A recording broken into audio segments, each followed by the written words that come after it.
What keeps a marriage together when love, trust, and respect are absent? Some people attempt to maintain the family for the sake of their children, while others worry about what others might think. Additionally, some may feel restrained by their religious beliefs, or a combination of these factors. However, the intense desire to save a marriage at any cost can sometimes lead to devastating outcomes. The story of Jacqueline and Paul Crimble is not one of a kind, but it gained a lot of attention because of its brutal nature, greed, and lack of morals. The perpetrator was called the Black Widow and was imprisoned. However, in a revealing interview, her daughter admitted that Jacqueline showed her cruelty even while in prison. Jacqueline, known as Jackie, was born in 1974 in County Armagh, Northern Ireland. She was the youngest of 2 children in a typical middle-class family. Since childhood, Jacqueline displayed erratic, spoiled,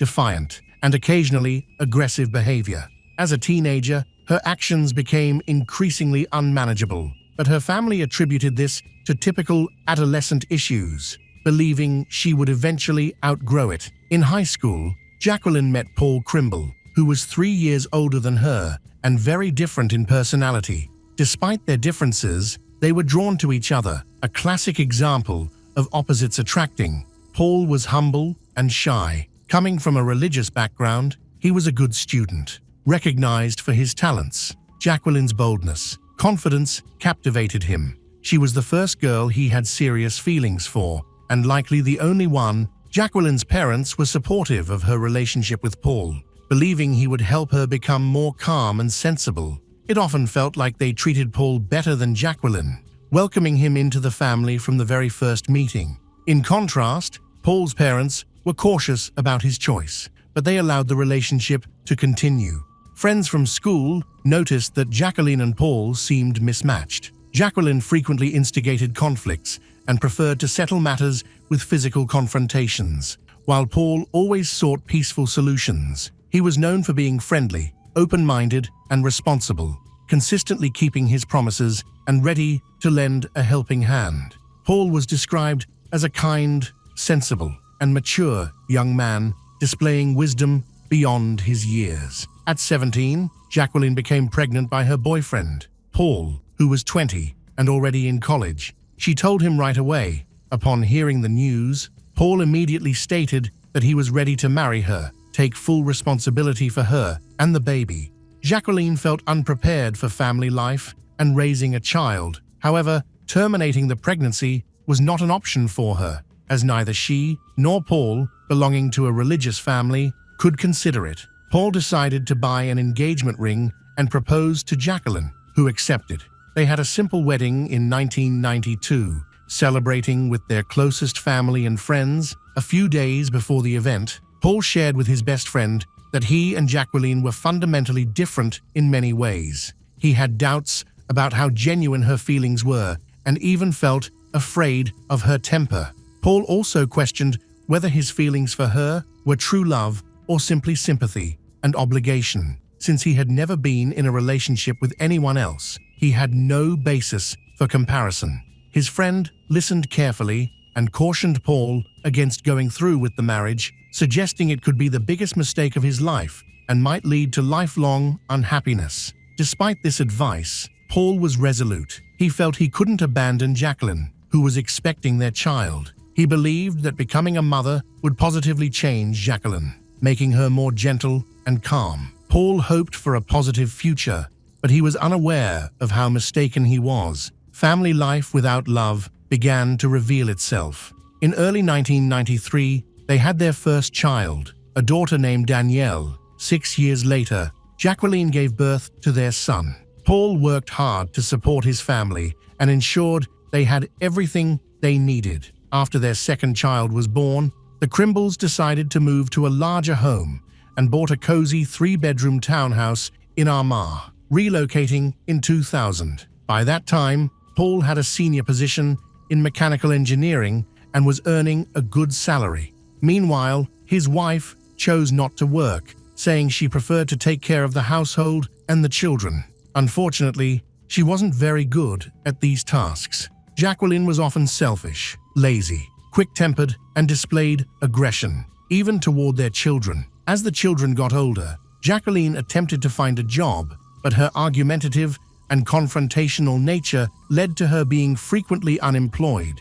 Instead of working, she spent most evenings at bars, drinking alcohol, while her husband stayed home to care for their daughter and son. When sober, Jacqueline was not very pleasant, but when she drank, she became aggressive, instigating conflicts, getting into fights, using offensive language, and behaving inappropriately with various men.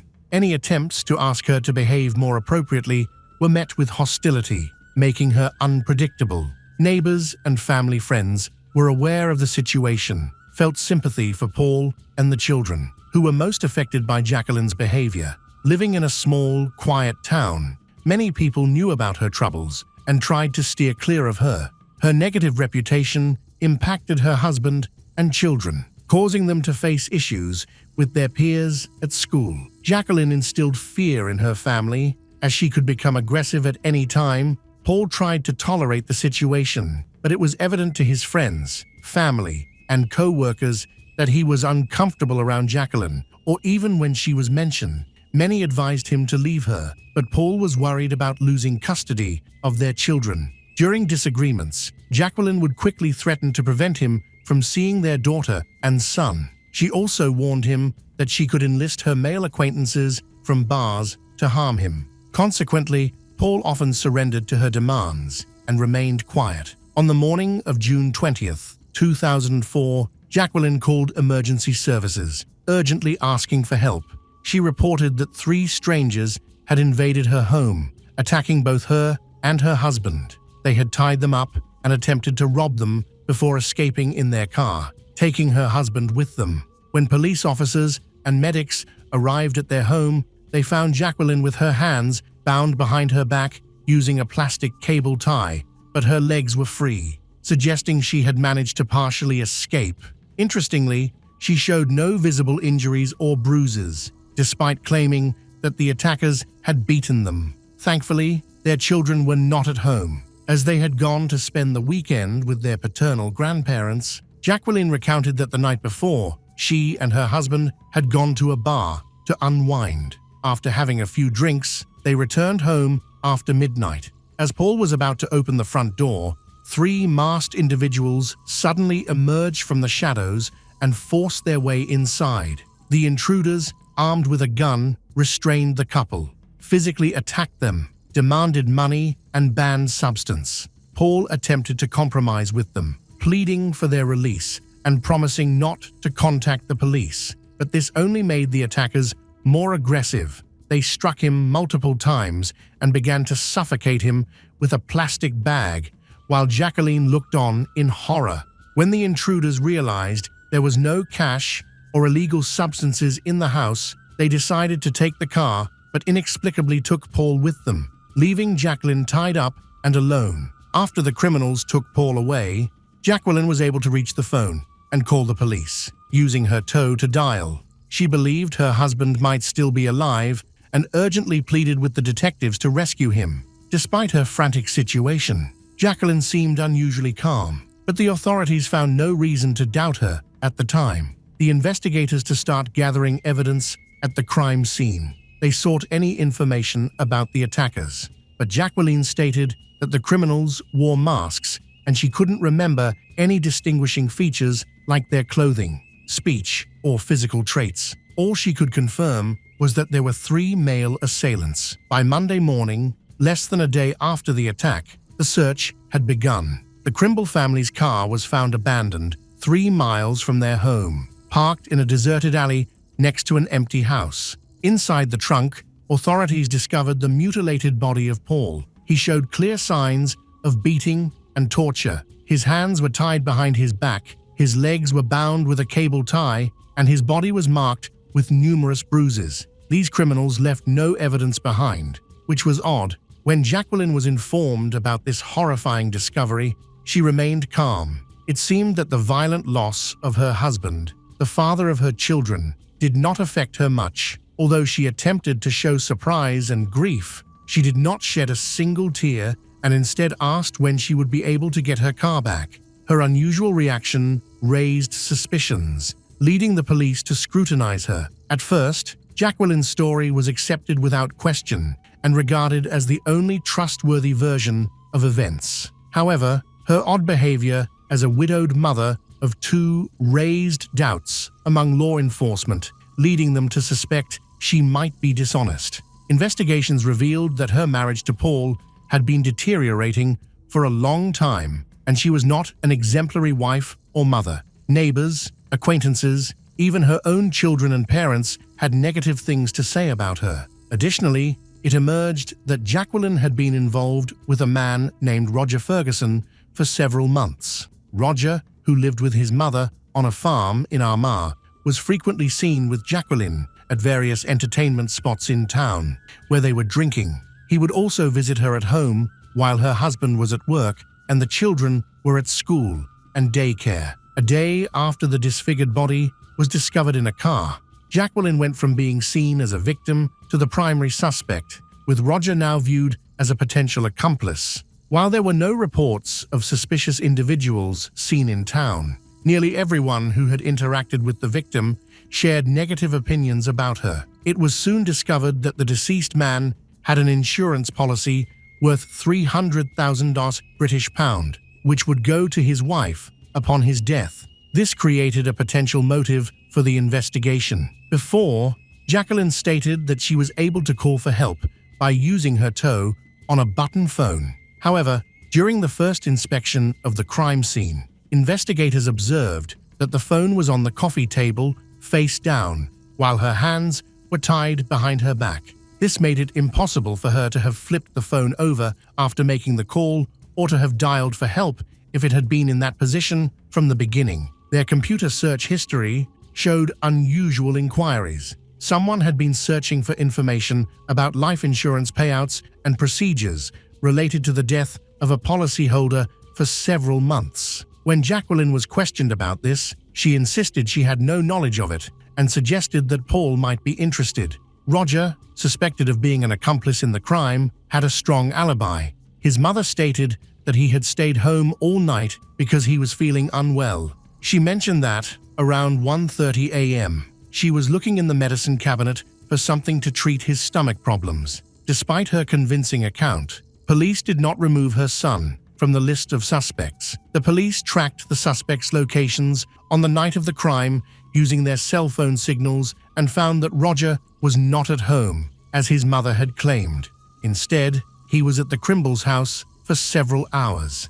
Roger continued his relationship with Jacqueline, and they were seen together at a bar the day after Paul's funeral. Interestingly, Jacqueline and Roger also visited a car dealership together to look at SUVs and discuss financing options for such a costly purchase. Roger's mother was with them during this visit, which raised further suspicions. The police believed that they had already made plans for how to use the insurance money following Paul's death, and they suspected that Roger's mother was likely aware of this. During interrogations, Jacqueline maintained that she never cheated on her husband and had no intention of harming him, but no one believed her anymore. Before the tragedy, she had started a job as a caregiver at a nursing home, but was fired within weeks due to ongoing conflicts and dishonesty. Despite this, she didn't inform her husband and pretended to go to work or have night shifts while staying at her lover Roger's house.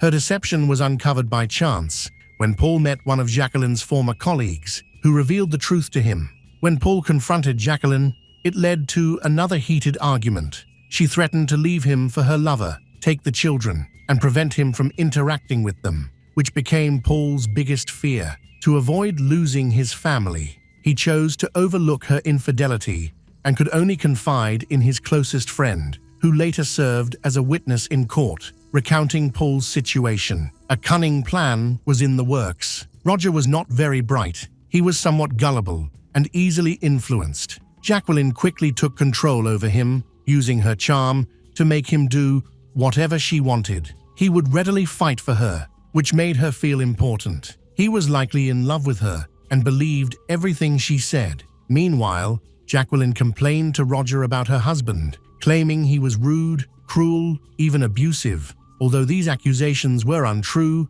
with each complaint, Roger grew to hate Paul more, thinking he was hurting Jacqueline and was the main reason for their unhappiness. Jacqueline planted the idea in Roger's mind that if her husband were gone, all their problems would disappear, allowing them to be together while also gaining a significant amount of money for a comfortable life. About 2 weeks before the tragedy, Jacqueline looked for people to help her commit the crime for money. However, after thinking it over, she and Roger decided against that plan. They believed they could do it themselves without leaving evidence or witnesses, ensuring they would receive the full insurance payout. On Friday, June 18th, Jacqueline took the children to spend the weekend with their grandparents. On Saturday, she encouraged her husband, Paul, to go out for drinks, to unwind and have a conversation. Paul happily agreed, believing it could improve their relationship, but he didn't realize it was a setup for something far worse. That night, patrons at the bar observed Jacqueline making significant efforts to intoxicate her husband, who doesn't drink. She bought multiple drinks and nearly forced him to take one shot after another. After midnight, she helped her unsteady husband leave the bar, and they were captured on surveillance cameras. This was the last time Paul was seen alive. The investigation uncovered a major timing issue. The bar was a 10-minute walk from the Crimble home, and the attack happened right after they returned, lasting no more than 15 minutes. Jacqueline stated that her husband was kidnapped afterward and taken away in their car, prompting her to call the police immediately. However, there was a gap of about an hour and a half between when they were captured on camera and when she contacted the police. Investigators suspected that this time was used by the perpetrators to cover up their actions and make the attack appear to have been committed by other individuals. Additionally, it seemed that Jacqueline deliberately got her husband drunk so he would be unable to fight back. She claimed that the attackers kicked Paul while he was incapacitated and then began to strangle him by placing a plastic bag over his head and securing it with tape. The injuries found on the deceased confirmed her story, but by that point, the police were almost certain that the attackers were Jacqueline and her lover, Roger Ferguson. After a thorough investigation of the crime scene, clear evidence was uncovered. Detectives found a partially erased footprint of a man's shoe that had been poorly cleaned. The tread pattern matched Roger's shoes, but this alone is considered circumstantial evidence. More concrete evidence against the criminal couple emerged as well. In the kitchen trash, detectives discovered a cigarette butt with Roger's saliva on it, and a partial fingerprint from him was located on the cable tie that bound Jacqueline's hands. Additionally, Roger's fingerprints were found on the ties that bound the victim's hands and feet. The bag used to suffocate the victim contained sweat and oil traces from both of the suspects. The investigation revealed another person involved in this violent crime, Colin Robinson, 17, a minor acquaintance of Roger. On the night of the attack, Roger called Colin to ask for an unspecified favor. Following Roger's instructions, Colin parked his car at the end of the street and walked to the house to avoid drawing attention. However, when Colin realized the situation, he wanted to escape, but Roger threatened him with a knife and coerced him into helping move the body into the car's trunk.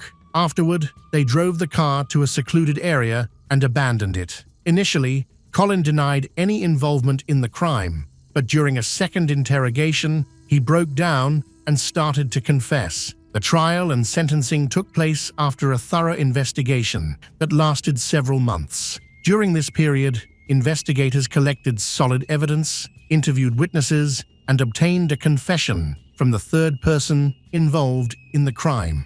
However, the trial only started in spring 2007, nearly 3 years after Paul Crimble was killed. On May 7, 2007, Jacqueline Crimble and Roger Ferguson were convicted of premeditated murder with the intent of collecting insurance money. Jacqueline received a 20-year prison sentence, while Roger, her lover and accomplice, was sentenced to 18 years. Colin Robinson, the young accomplice, received a 3-year sentence for aiding the criminals and trying to conceal the criminal.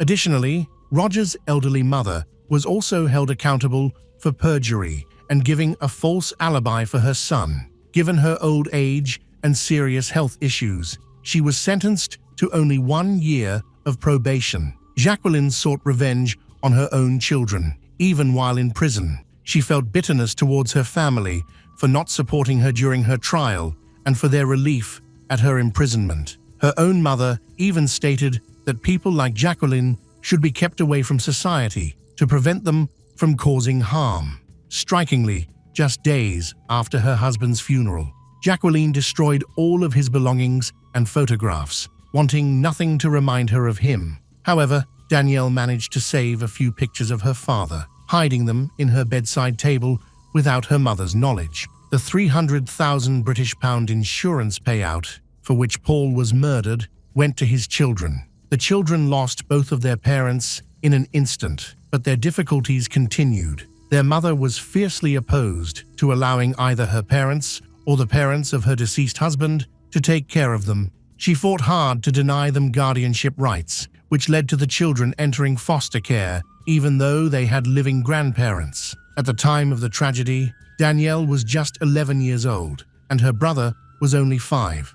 Jacqueline managed to keep her parental rights and tried to manipulate her children from prison. She wanted them to publicly claim her innocence and used various pressure tactics to do so. For instance, she promised to approve their school trips if they visited her in prison, but she tricked them. During the visit, she insisted they testify for her and refused to sign the permission slip.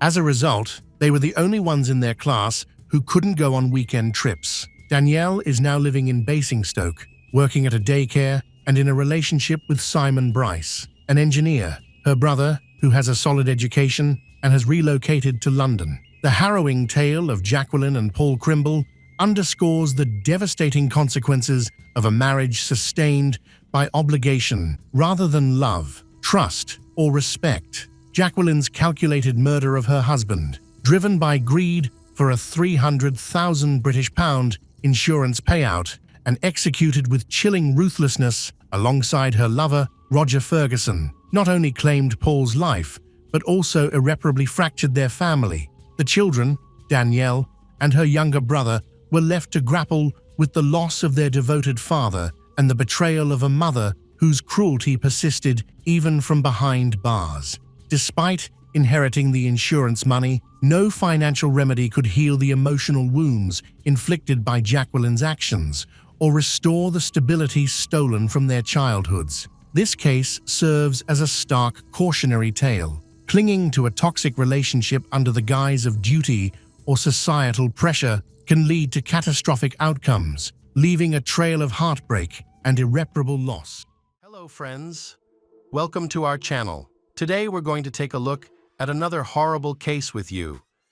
The case of Dan Markel. Dan Markel was born in Toronto, Canada. In 1970, he was a highly intelligent and successful individual. Dan attended several universities, including those in Jerusalem and Cambridge, before earning his law degree from Harvard in 2001, after spending a few years working as a clerk in a law firm. He received an exciting opportunity in 2005. Florida State University was seeking someone with his qualifications to join their law school, and he accepted the position. Dan was well suited for this role because he enjoyed teaching and had a passion for criminal law. While teaching various legal subjects at the university, he also dedicated time to writing numerous papers on criminal law. Dan's life took a positive turn when he met his new partner, Wendy Adelson, on a dating site for single Jews. At the time, Dan was 33 and Wendy was 26, and they seemed to get along very well. Both shared a passion for criminal law and later taught at the University of Florida. Their relationship progressed rapidly, leading them to get engaged and married on February 26, 2006. They enjoyed a fulfilling life together, each having their dream jobs and good incomes. In 2009, they welcomed their first son, followed by a second in 2010. Everything seemed wonderful until 2012, when their relationship deteriorated, resulting in their separation. Before their divorce, the couple kept the reason for their separation a secret, leaving others unsure why their marriage ended so abruptly. By 2013, they were divorced. One day, Dan returned from a business trip to find that most of the furniture in the house was gone. Wendy had taken most of their belongings with her, leaving only a few items behind. The process was quick. It only took her a day and a night to move. Her quick action to clean up the house showed how bad their marriage had become. Wendy left divorce papers on the mattress. Wendy seemed determined to hurt Dan as much as possible. She changed the children's last names to hers, and even changed one of her sons' names. Wendy tried to erase everything related to Dan from her life and the lives of her children. Trying to cut a father out of her children's lives could be considered cruel and vengeful. In 2014, Dan and Wendy were living separate lives. Wendy had started writing and attempted to publish a law book on human trafficking. However, her approach was different from Dan's, and the book was a complete failure, receiving harsh criticism. As a result, few people were interested in buying it. On July 18, 2014, Dan went to Wendy's house to pick up their kids for preschool, which was part of his usual routine. He also went to the gym and stopped by a few stores. But nothing out of the ordinary happened that day, until he returned home around 11:00 a.m. When he arrived, he saw that someone was waiting for him. Although the details of his phone conversation at that moment were not public, it was reported that the person waiting for Dan was there to ambush him. Before Dan could open the car door to get into the house, a bullet wounded him. A neighbor heard the explosion and ran out. Dan was still in the driver's seat. Surrounded by broken glass, the neighbor quickly called 911. The neighbor later reported seeing a car pull into the driveway just before the gunshots. He saw Dan in the front seat, in critical condition, still alive, but unable to call the police. When the ambulance was called, the police tried to get information from a neighbor. The only thing the neighbor saw was a silver Toyota Prius leaving the area right after the gunshots. The ambulance then arrived, and Dan was taken to the nearest hospital. Unfortunately, his injuries were quite serious, and Dan passed away in the intensive care unit 14 hours later. Dan, a man who seemed to have no enemies and was loved by everyone, was shot dead in his own driveway. A memorial service was later held for Dan Markel, attended by friends, family, and students who wanted to express their love, respect, and admiration for the professor. The main task of the police was to find a silver Toyota Prius that could be linked to the case, provided by a neighbor. At the same time, the police also began questioning his ex-wife, Wendy Adelson.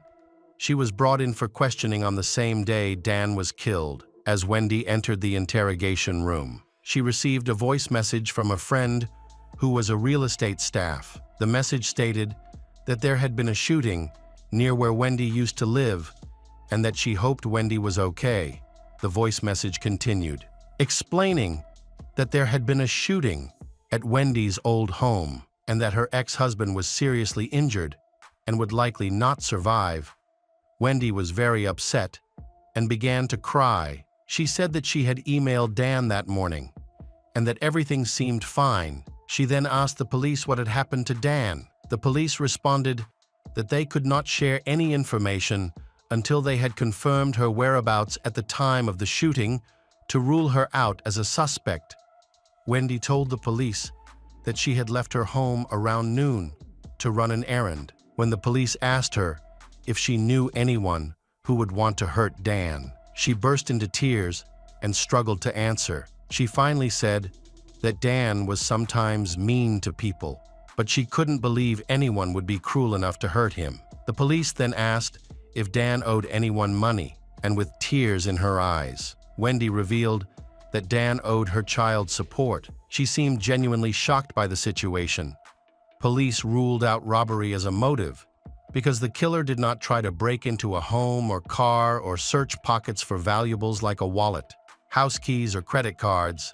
At the time, the only motive they could consider was revenge. But what could he have done to make someone pull out a gun and shoot someone in broad daylight like that? To gather more information, the police appealed to the public for help. Police confirmed that the murder was intentional and offered a reward for tips leading to an arrest and conviction. The reward started at $10 and increased to $25 over time. Additionally, an anonymous donor contributed a separate $100 reward. Police expanded their search for suspects by interviewing students, friends, and family members. However, their efforts were unsuccessful. As everyone described Dan as a kind person, no one could explain why anyone would want to harm him. 12 months after the crime, there have been no new leads.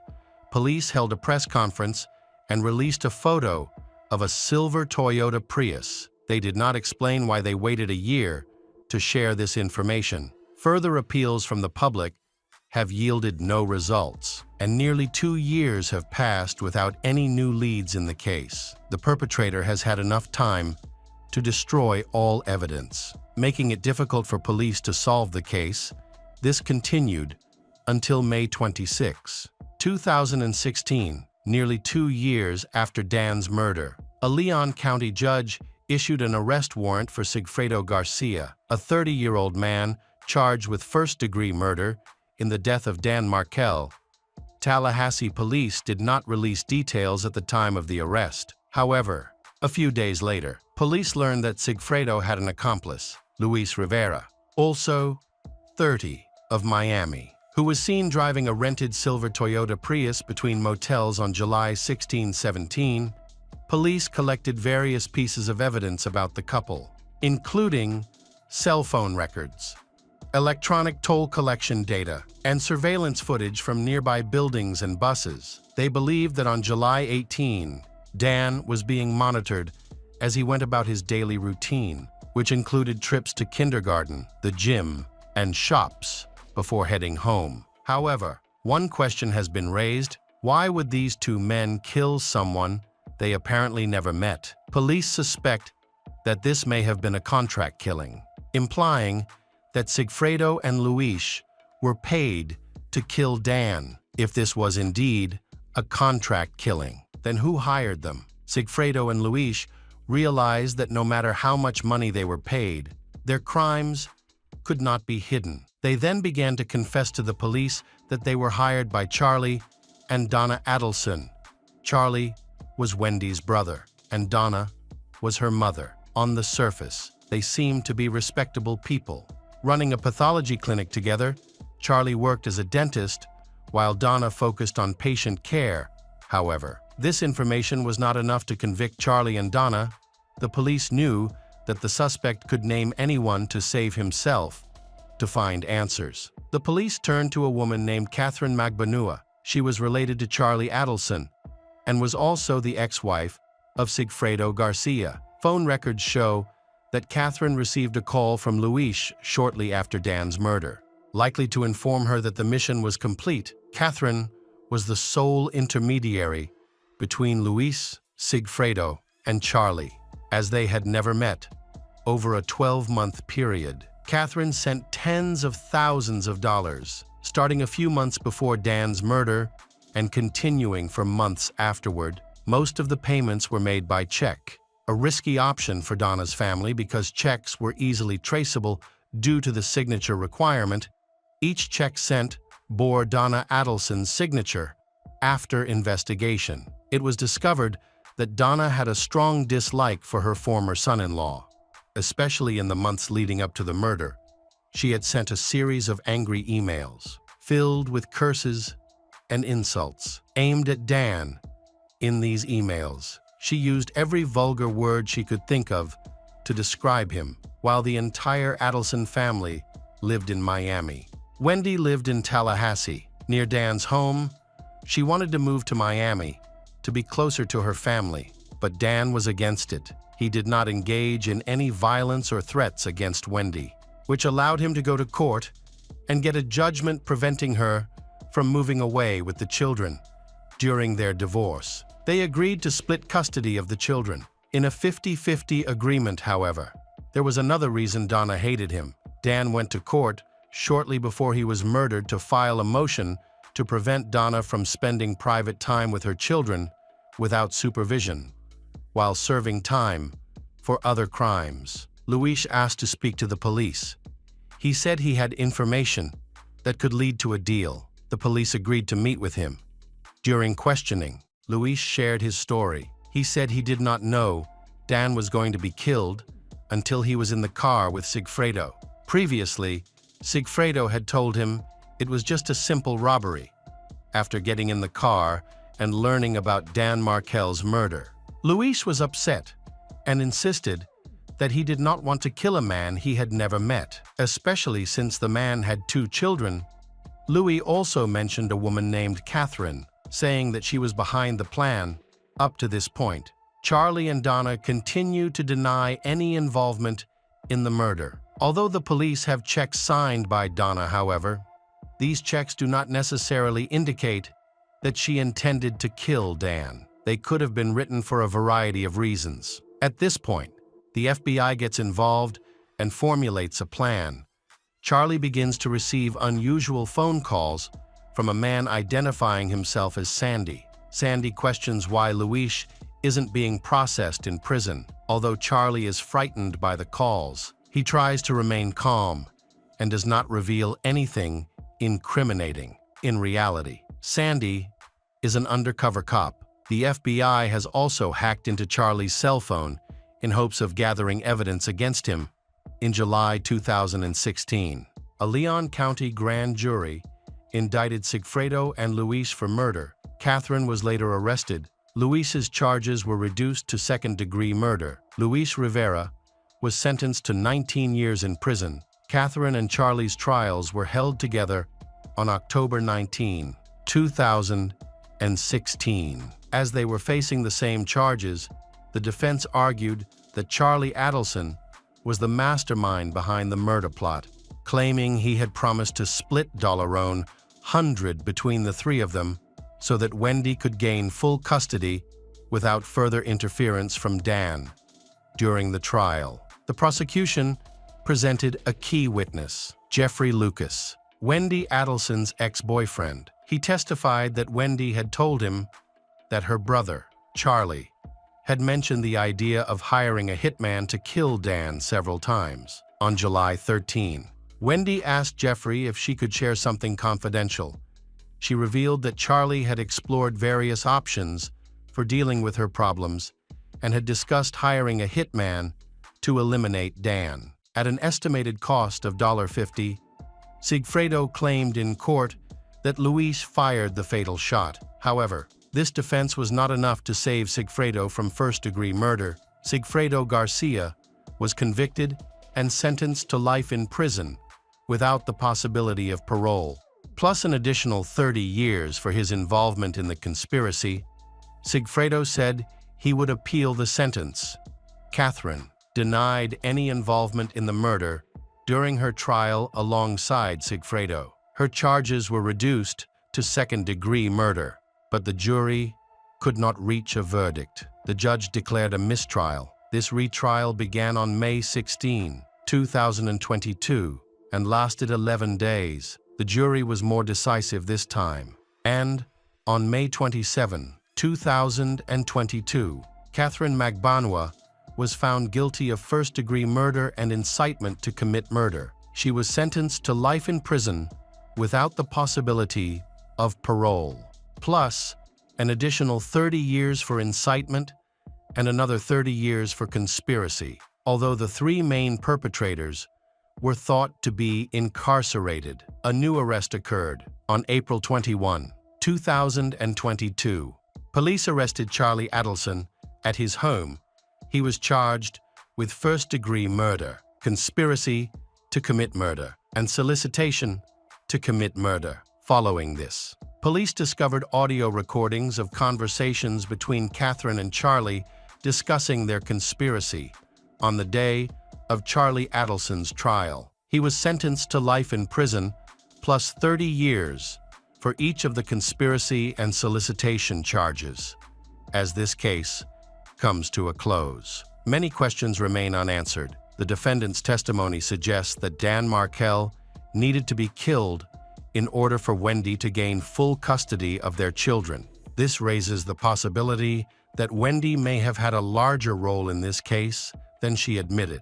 However, it is important to note that there is no evidence to support this claim, and no charges have been filed against Wendy. Donna Adelson, who signed several checks worth thousands of dollars, has a history of hostility toward Dan, was arrested at Miami International Airport on a warrant from Leon County. Donna was charged with first-degree murder, conspiracy to commit murder, and solicitation to commit murder. Donna's trial is expected to begin in late 2024 or early 2025. Dan Markel's friends and colleagues still remember him and his great contributions to legal issues. Dan devoted his life to his children, which is why he was in court so often. Because he needed to make sure they would never be taken from him, his life ended tragically at the age of just 4. Hello, crime enthusiasts. Are you ready for another chilling investigation? The case of Molly Martins Corbett. On February 12, 1976, Jason Corbett was born in Limerick, Ireland. His family was very happy, and he was one of 8 children raised by his parents, Rita and John. Jason had a twin brother named Wayne when his father lost his job. Jason quickly took a part-time job as a security guard at the school sports center. He was eager to earn extra money to support his family. Jason was loved by his family and respected by his friends. He was intelligent and easygoing. Jason met Margaret Fitzpatrick. They later got married and welcomed their first child in September 2004, a son named Jack. 2 years later, they had a daughter. Sarah, Margaret, and Jason lived happily together and raised their children together. However, their happy life took a tragic turn on November 21, 2006, just 3 months after Sarah was born. That night, Margaret woke up and felt an asthma attack begin. Previously, a nebulizer had helped her, but this time, the medication did not work. Jason rushed her to the hospital, but unfortunately, they lost precious time and did not arrive in time. Margaret passed away. Jason was extremely sad after losing his wife. He could not imagine how deep the grief was, especially when he was faced with the challenge of raising 2 young children alone. He felt as if he had lost everything, but he knew that his son and daughter were waiting for him at home. This realization forced him to be strong for them, instead of succumbing to despair. Jason tried to hold on for his children, which gave him the strength to continue. Jason's relatives tried their best to support him, although he appreciated their help. Jason did not want to be a burden to his family. He decided to hire a nanny in 2007. The first woman who came to help was Czech, but they had difficulty communicating, and he had to let her go. He then hired a Spanish woman, but she did not speak English, which Jason had trouble with. In addition, both women were looking for temporary work, and Jason wanted to find someone more stable. He needed a long-term nanny who could be a part of his children's lives and provide reliable support for the family. After careful consideration, Jason concluded that hiring an English-speaking nanny who was looking for permanent employment would be the best solution. In early February 2008, he received an email from Molly Martins Corbett, a 20-year-old woman. She attached a resume that was later found to contain false information. Molly claimed to have graduated from Clemson University. Although she had actually dropped out, she also claimed that she had passed a test and was licensed to be a foster parent, which was also not true. Molly had a tendency to lie frequently and was often caught in the act. However, Jason did not know this and believed that he had found the right person.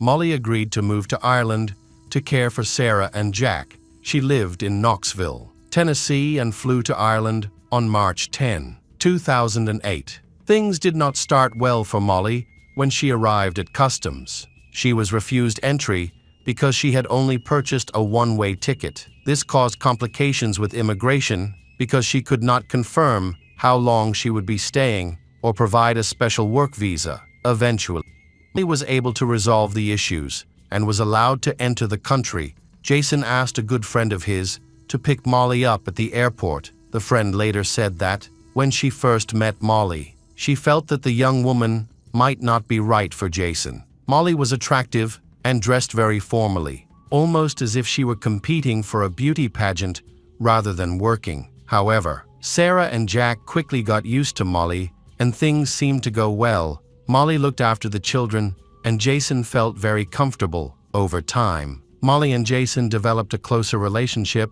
and Jason began to ask her out on dates. However, it is important to mention Molly's American boyfriend, Keith. They were together for years until Molly decided to work in Ireland. Her ex-boyfriend, Keith, claimed that they had not officially broken up before she moved. He also alleged that Molly had mental health issues and had just been released from a psychiatric hospital, according to Keith. She was not in a position to move to another country and look after children who had lost their mother. Molly had told Keith that she would be staying in Ireland temporarily, which was strange because she had told Jason that she wanted to be a housekeeper for a long time. After 2 weeks in Ireland, Molly informed Keith that she would not be returning. The news devastated him. Keith felt betrayed. It seemed that Molly had made a firm decision to cut Keith out of her life, which hurt him deeply. Jason felt reassured that Molly was getting along with his children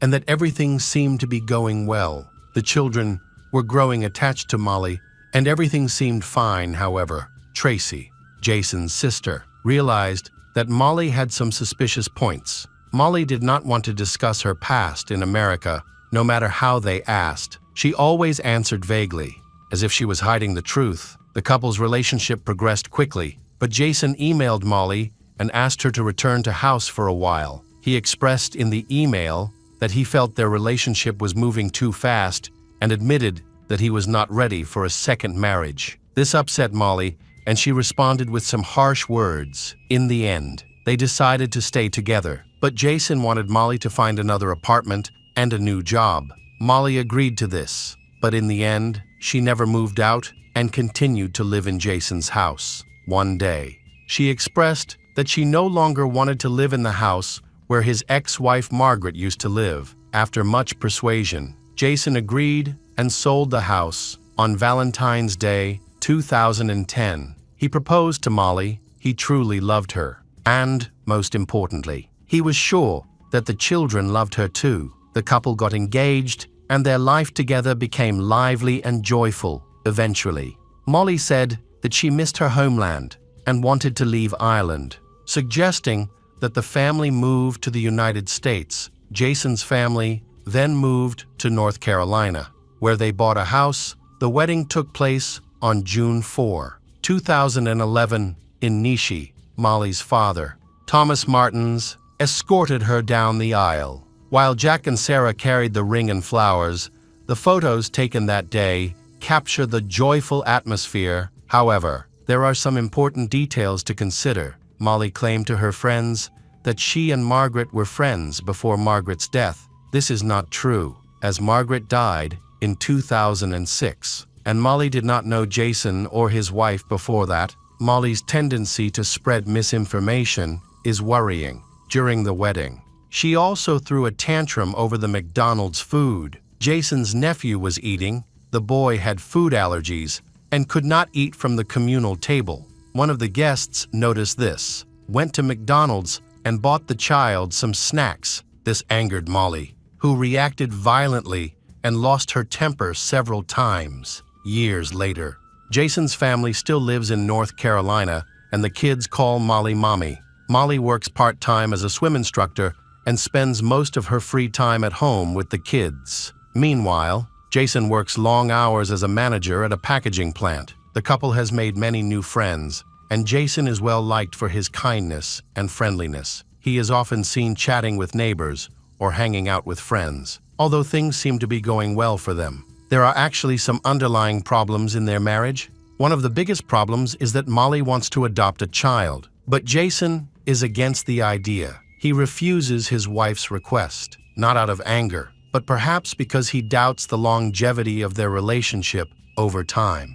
Jason begins to seriously consider divorce. and the possibility of moving back to Ireland with his son and daughter. Realizing that their relationship is not healthy, Jason hid the children's passports. Worried that she might take them away, Molly sought legal advice about her parental rights in the event of a divorce. As she was not the biological mother of their children, Molly then deliberately made a recording. On the advice of her lawyer during their argument, the recording was intended to prove that Jason was a bad or even abusive father, which would aid Molly's efforts to gain custody of Sarah and Jack to gather evidence. Molly secretly placed recording devices around the house to record Jason during one of his tantrums. As a result, she was left with audio files that portrayed him in a negative light. During one dinner, Molly deliberately provoked Jason, causing him to lose his temper, while she accused him of ignoring her and refusing to listen. This argument was recorded in front of their children, making Jason appear to be an abusive husband and father. On the morning of August 2, Molly's parents, Thomas and Sharon, traveled to North Carolina to visit family. They arrived late at 8:30 p.m. Just in time for dinner, they planned to give the children the gifts they had prepared the following morning. This was especially meaningful for Jack, who would receive a baseball bat, while Sarah would receive a tennis racket after dinner. Thomas and Sharon went to the guest bedroom in the basement, while Jason and Molly went to the master bedroom on the first floor. The children went to their room on the second floor, according to Molly. Sarah woke her up at 3 a.m. after having a nightmare. Molly then took Sarah to her room and covered her with a blanket. However, when Molly returned, Jason was awake and very angry. Apparently because he had been disturbed in the middle of the night, his anger caused a fight. Shortly after the fight allegedly began, Thomas heard strange noises coming from his daughter Molly's bedroom. Worried, he grabbed a baseball bat and entered the room. When he opened the door, he found Jason holding Molly by the neck. When he recognized Thomas, Jason grabbed Molly by the neck, dragging her into the bathroom. While threatening to kill her, Thomas begged Jason to let her go. But when he realized his pleas were in vain, he charged at Jason and knocked him to the ground after being beaten. Jason continued to strangle Molly. Thomas continued to beat Jason. Jason then released Molly to grab the bat and tried to pull it away. A struggle ensued, and Jason pushed Thomas, causing him to fall to the floor. Jason tried to grab the bat, and at that moment, Molly shouted angrily at Jason not to hurt her father, fearing that Jason might kill her father. Molly picked up a brick from the nightstand and smashed it into Jason's head. Molly and her father took turns attacking Jason until they realized he was dead. Thomas then called the police to report the incident. Thomas told the police that Jason had been fighting with his wife, and Thomas had intervened. Now, Jason was in dire need of help when the police and ambulance arrived at the scene. They found that the incident was much more brutal than self-defense. Jason had many serious injuries on his body. Thomas and Molly claimed that they had killed Jason to ensure that he no longer posed a threat. However, considering the severity of Jason's injuries, it appears that some of them occurred when Jason was no longer a threat. Fortunately, the children were asleep and did not hear the noise. The police removed them from the chaotic scene and placed them in a patrol car. One of the officers reported that when they found Molly, she was crying loudly but had no tears. She was rubbing her neck and said that her neck hurt because Jason had tried to strangle her. Aside from a small red mark on her throat, Molly had no other injuries, and neither did Thomas. Although he claimed that they had gotten into a violent fight over a baseball bat, Molly and Thomas were taken to the police station to give formal statements. Molly claimed that she and her father killed Jason in self-defense because he had attacked her. She explained that he had been drinking heavily that day and was angry when he was woken up in the night. Molly could not recall specific details after the initial brick attack, but insisted that everything she and her father did was in self-defense. She also claimed that she had been abused by her husband for years, but kept quiet for fear of losing custody of her children. The investigation found no evidence of physical abuse against Molly during her stay with Jason. Recordings from Molly showed that Jason had a bad temper, but he could not be considered cruel to his wife. Thomas's testimony was consistent with his daughter's. He also noted that Jason had been drunk that night. Thomas also claimed that Jason's first wife had died under suspicious circumstances, which was completely false and insulting. In fact, Jason's first wife had died of an asthma attack. As confirmed by medical experts, when Tracy heard about her brother Jason's death, she quickly flew to the United States to speak to the police. She expressed her belief that Molly may not have been completely truthful in her account, and the police shared her suspicions. Tracy confirmed that her brother had intended to divorce Molly and move back to Ireland with the children. This could have been a motive for the murder. On August 3, the day after Jason's death, an autopsy was performed. Medical experts found that Jason had died from blunt force trauma to the head, including multiple lacerations, abrasions, and bruises, along with severe skull fractures from blunt force trauma. The injuries were so severe that the medical examiner was unable to determine exactly how many times he had been hit, but it was clear that he had been hit at least 12 times. Then a shocking analysis by a toxicologist, Molly claimed that Jason had been drinking all day, but tests showed that his blood alcohol level was very low. What was particularly strange was that traces of antidepressants were found in his system. The medication had been prescribed to Molly just days before Jason's death. Additionally, Jason had recently told his doctor that he was experiencing sudden, unexplained anger, although this has not been confirmed. Jason's family members suspect that Molly may have given him his drugs during this time. The children were placed in temporary care of Molly's brother. However, on August 3, Jack and Sarah were brought in to speak to social workers. It is hoped that the children may provide insight into their parents' dysfunctional marriage. Jack and Sarah revealed that their father was always angry and even hurt Molly. Additionally, Jack revealed important information about a brick on the nightstand in the master bedroom that had not been there before. The police were surprised, but Molly explained that she and the children had planned to paint the brick and place it outside. Apparently, the family had an artistic agenda, and Molly had brought the brick into the house after it had rained. However, one has to wonder why she did not leave it in the hallway or by the door. Instead, it was in the bedroom, right next to the bed, which seemed odd. Shortly thereafter, Molly sought custody of Jack and Sarah, alleging that Tracy had attempted to kidnap the children. This request granted her temporary custody, however. The details of the alleged kidnapping were unclear. A hearing was held to resolve the matter, and custody was eventually awarded to Tracy and her husband. According to Jason's will, the conflict between Molly and Jason's family was extremely tense regarding the handling of Jason's remains. Molly wanted him cremated immediately, while Tracy wanted his body returned to Ireland for burial. Molly eventually agreed to the burial, but only if her sister paid for the entire funeral expenses. Jason's body was then returned to his homeland. Initially, Jason's family was very worried that Thomas and Molly would avoid responsibility, but they were arrested. On December 18, 2015, a grand jury indicted Thomas Martins and Molly Martins on charges of second-degree murder and negligent manslaughter. Neither of them admitted guilt. A joint trial was set for June 2017. Before the trial, Molly gave an interview to a television channel in which she reiterated her claims of Jason's abuse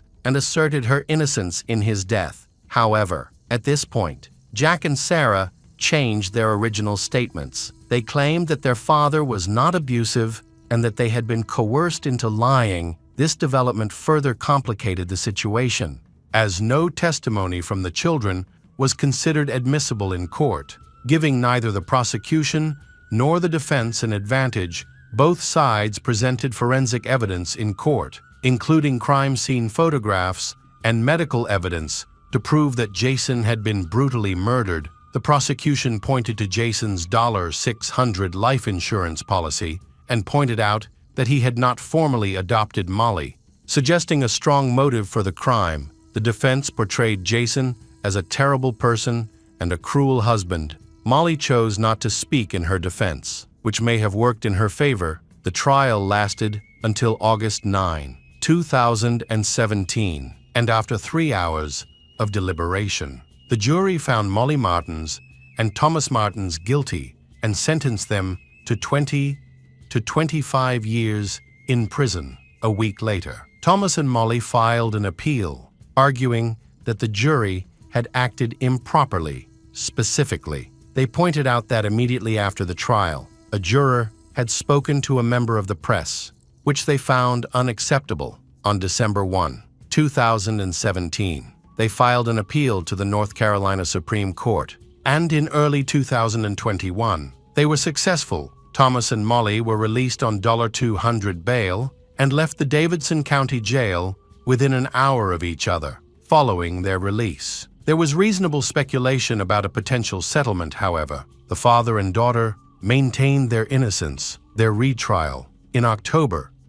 2023, Thomas Martins and Molly Martins entered into a plea agreement for manslaughter after their guilty pleas. Davidson Superior Court Judge David Hall sentenced Molly and Thomas to between 51 and 74 months in prison. They have already served 44 months, and each person will only spend 7 months in prison for good behavior. Jack and Sarah are now young adults. Their aunt, Tracy, and uncle, David, adopted them and moved to Ireland. With Tracy's guidance, Sarah wrote a series of children's books aimed at helping children cope with the loneliness of losing a loved one. Going through their parents' divorce, Jack has become a singer-songwriter and is also a keen rugby player. Welcome back to our channel. Today we will explore a new case. The case of Justin Murtis Barber. The only sound is the gentle lapping of the waves from the calm ocean. But is this peace ever undisturbed? The Bahamas, a beautiful Caribbean archipelago near Florida, attracts many American couples for weddings. April and Justin Barber were also preparing to seal their union with the bonds of marriage on this stunning beach. Their families joyfully that the profound bond of love was about to unite them for life. Everyone looked forward to a memorable celebration and a future of happiness. In 1993, at just 17 years old, April lost her mother, who had been battling a serious illness for a long time. Unfortunately, the disease proved too strong. The family struggled to cope with this loss. Her father, unable to handle his grief, fell into depression and became addicted to banned substance, which made it impossible for him to care for his children. As a result,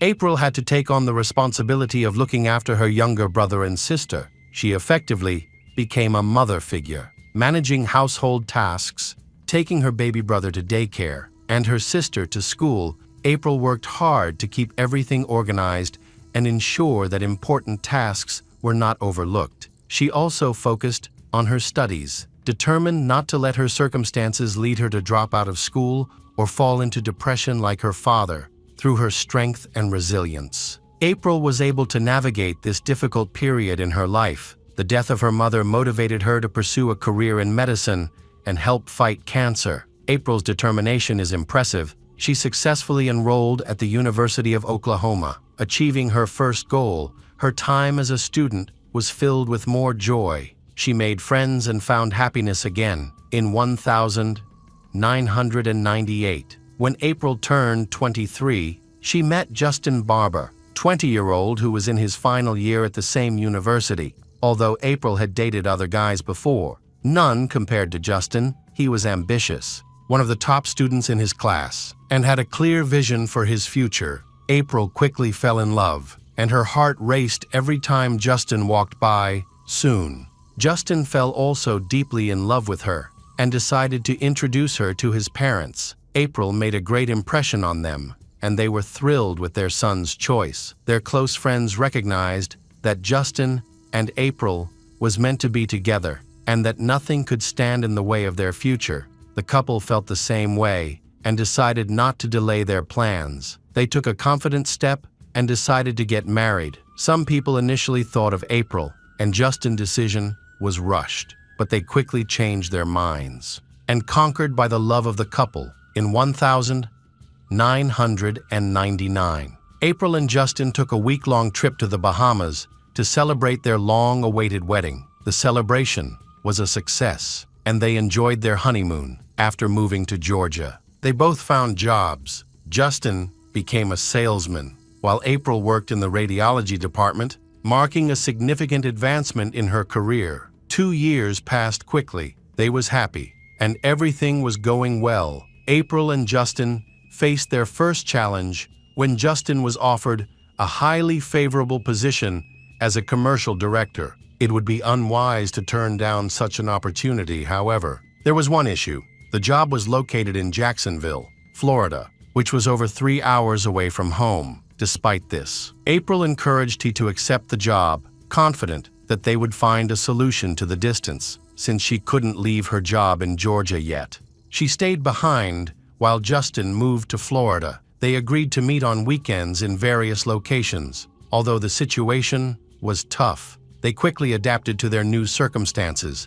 Time goes by without any major issues. On Saturday, August 17, 2002, April traveled to Florida to celebrate their 3rd anniversary. Their plans for the evening were simple. April wanted to have dinner at Carabas, a restaurant known for its delicious food and enjoyable billiards. Everything went according to plan. They enjoyed their meal and relaxed. After dinner, they got into the car, but chose not to return home just yet. Instead, Justin drove them to a small, secluded beach they often visited to celebrate special occasions. They loved this spot for its tranquility. After arriving at their meeting spot, they settled in their favorite area and decided to take a barefoot walk along the beach. Their moment was interrupted by the sudden appearance of a stranger.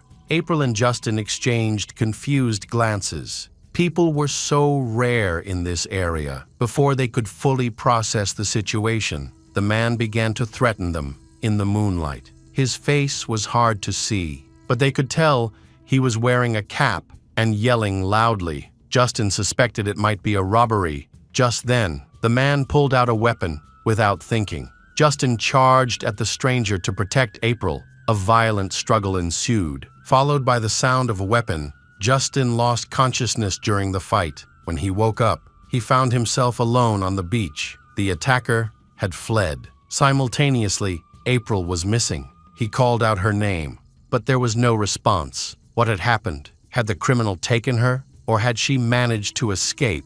Perhaps she had gone to find help. Justin ran along the shore, shouting her name, but to no avail. In his desperation, he nearly panicked when he suddenly spotted a figure a few meters away. Justin approached and realized it was April lying face down in the water. Motionless, she was unconscious. He pulled April onto the sand and tried to wake her by talking to her, but she didn't respond. In the darkness, he initially missed the signs of her injuries, but then, as he examined her, he discovered she had been attacked multiple times. A horror came over him, and he understood he needed to act fast. Justin attempted to lift April's body but couldn't manage it. Instead, he grabbed her by the waist and began dragging her toward the road, which was several hundred meters away. Aiming for the embankment that led to the highway to flag down a car for help, he had to climb the stairs from the beach to reach the crossing, which forced him to try lifting April again.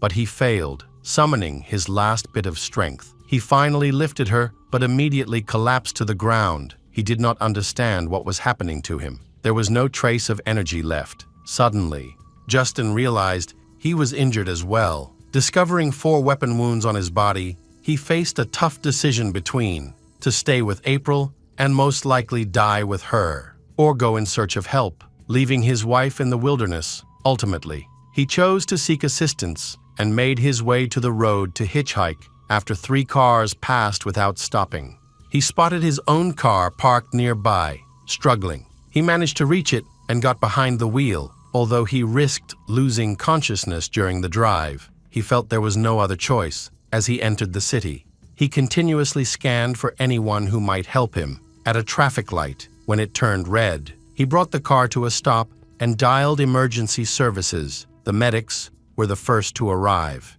and he provided them with a detailed account of the situation. He urgently informed them that April was still on the stairs at the beach. The rescuers relayed this information to the police, highlighting that an armed robbery had escalated into an attack. The police faced a major challenge in locating April. Justin's information was not entirely accurate. He mentioned the beach and stairs, but failed to provide enough details to identify the exact crime scene. This resulted in a significant delay in their search. Eventually, they found April, but it was too late to save her. A murder investigation was initiated. Investigators visited the hospital to question Justin and gather information about the events of that tragic night at the beach. Upon entering his room, Justin immediately asked about his wife. They informed him that April had been found but could not be saved. After allowing him a moment to process the news, they asked him to describe the attacker in detail. Justin described the assailant as a tall, muscular man, weighing around 100 kilos. With an Asian appearance, his facial features were obscured, and he was wearing a cap and a loose t-shirt. However, these details were quite limited for investigation. The police recorded Justin's injuries, which included wounds on his arm, left shoulder, lower neck, and chest. Although these injuries were in sensitive areas, they were not life-threatening, and he was discharged from the hospital the following day. Justin attended April's funeral in Oklahoma, where he said goodbye to his beloved wife before returning to Florida. He is determined to help law enforcement find the dangerous killer.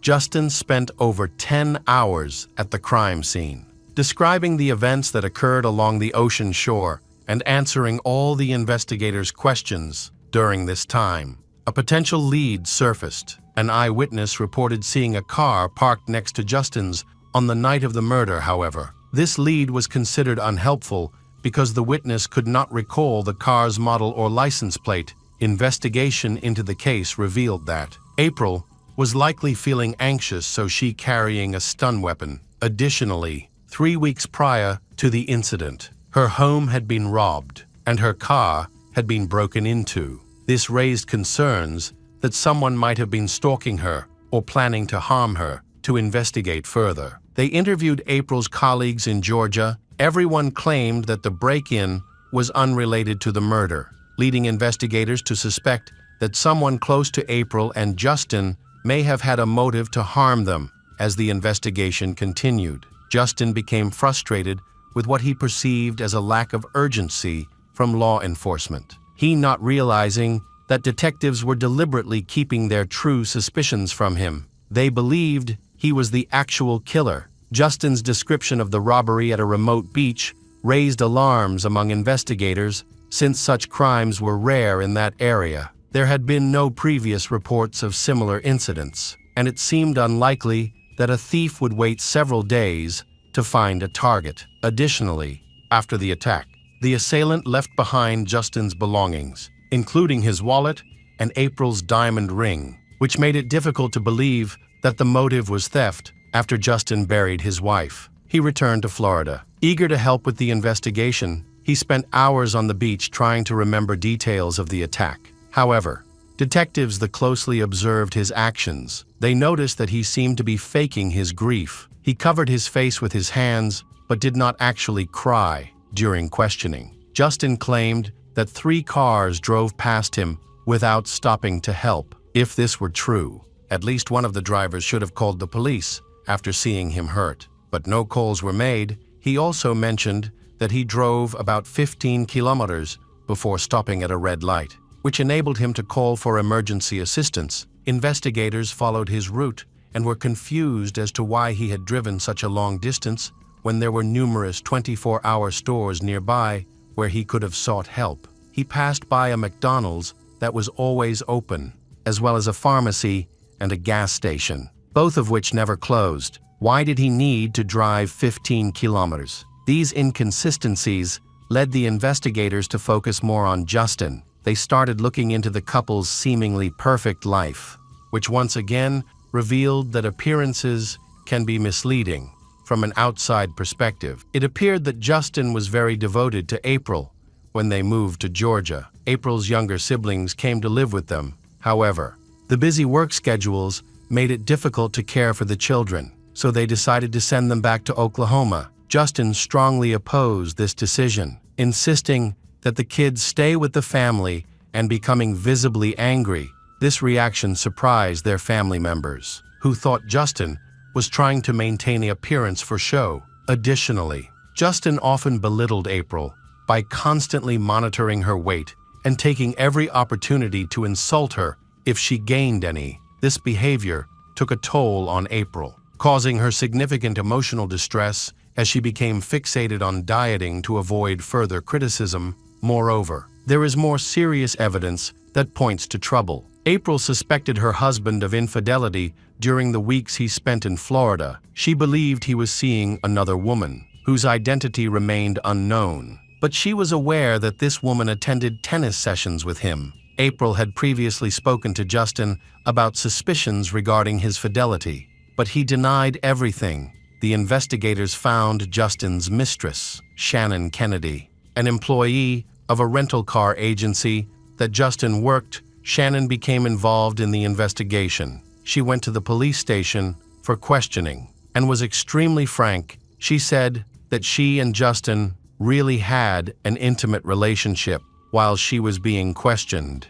Justin was in the police station, unaware that investigators were speaking with Shannon when asked about her. He denied any intimate relationship, however. When the police threatened to bring Shannon in to compare their statements, Justin confessed to infidelity. This revelation led investigators to discover that the seemingly perfect Barber family was far from normal. What was most important was that Justin turned out to be a liar. If he could lie about his extramarital affair, could he be lying about everything else? This made the investigators question his every word. The next step was to search the suspect's house, where investigators discovered 2 life insurance policies, each worth $2 million, and taken out in the names of both spouses. This fact serves as evidence against Justin. A second motive for April's murder. While the first motive was betrayal, investigators learned that the amounts on the insurance policies were arranged by Justin himself. It's clear that April was unaware of the total amounts, but she let him persuade her. Moreover, the summer of 2002 had been tough for Justin, as he fell into $50 of debt. Largely due to all his starting capital being burned up in the stock exchange, the connection gradually formed in the case. A husband deeply in debt and a $2 million life insurance policy taken out on his wife placed Justin at the top of the suspect list. However, there were significant hurdles in making a formal accusation. First, there was a lack of direct evidence linking him to April's murder. Second, Justin himself was attacked that night. With a bullet lodged in his chest, investigators was later determined that all bullets that hit him, including the one in his chest, missed vital organs. Investigators came to the conclusion that it was a wound that Justin had inflicted himself. The collection of evidence continued, which did not allow the suspect to be immediately arrested after moving to Oregon. Far from Florida, he found a job and eventually started a new relationship with a woman. It seemed that Justin's life had returned to normal, and American justice no longer bothered him. The case began to take on the character of a cold case. Despite the strong evidence against their primary suspect, investigators struggled to find anything that could lead to his conviction. Nevertheless, the Oklahoma justice system remained determined to prove his guilt. The female judge consistently pressured the state attorney general to charge Justin. The prosecutor hesitated to start the trial due to the uncertain outcome, but eventually, the prosecutor sided with the judge and sought justice so that Justin Barber's guilt would be established. In July 2004, nearly 2 years after April's tragic death, Justin was arrested and charged with her murder. It was another 2 years before the trial began in June 2006. Before discussing a conviction, the prosecutor needed to persuade the jury that Justin had premeditated the murder. The evidence pointed clearly toward him. They stated that if there had been another suspect or a viable lead, they would have pursued it. However, the lies and inconsistencies in Justin's own testimony only heightened the suspicion against him. The investigators presented the jury with reasons why Justin did not need to drive 15 kilometers to stop at the intersection, noting that there were 24-hour stores along the route. In response, Justin admitted he didn't remember clearly how he drove or what actions he took. It was surprising that he did not express this uncertainty earlier and only mentioned it after being questioned in court. Next, Shannon Kennedy spoke about her relationship with Justin. She revealed that she initially had no idea he was married, and the truth only came out after several meetings when it was the accused's turn to speak. He talked about April, claiming that he loved her but could no longer live with her. In this context, the indirect nature of what was said was clear.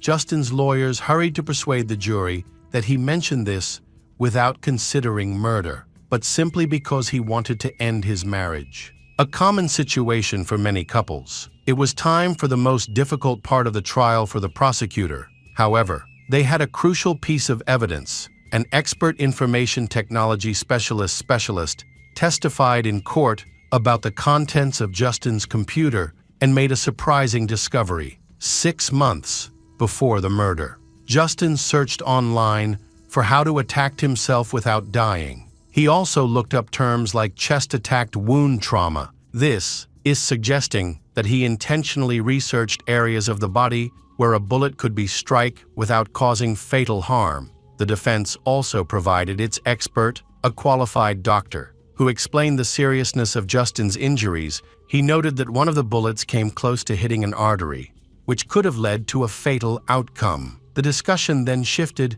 to the last piece of evidence. When investigators discovered April's body, they observed blood on her face that flowed in a single direction and was evenly distributed. This was surprising to the investigators because Justin claimed that April's body had been handled roughly and had changed position 18 times. The defense expert clarified that only one side of April's face was bloody because her body was lying face down and partially submerged in water. It is likely that the water washed away. The listed points were the main ones in the trial, and it was on them that the jury had to rely when establishing or refuting the guilt of the suspect. The trial was complex, lacking direct evidence and the murder weapon, which was never found. The discussions lasted over 28 hours across 2 days, but the verdict was still not reached. A third day was required, and there were fears that the discussion would continue.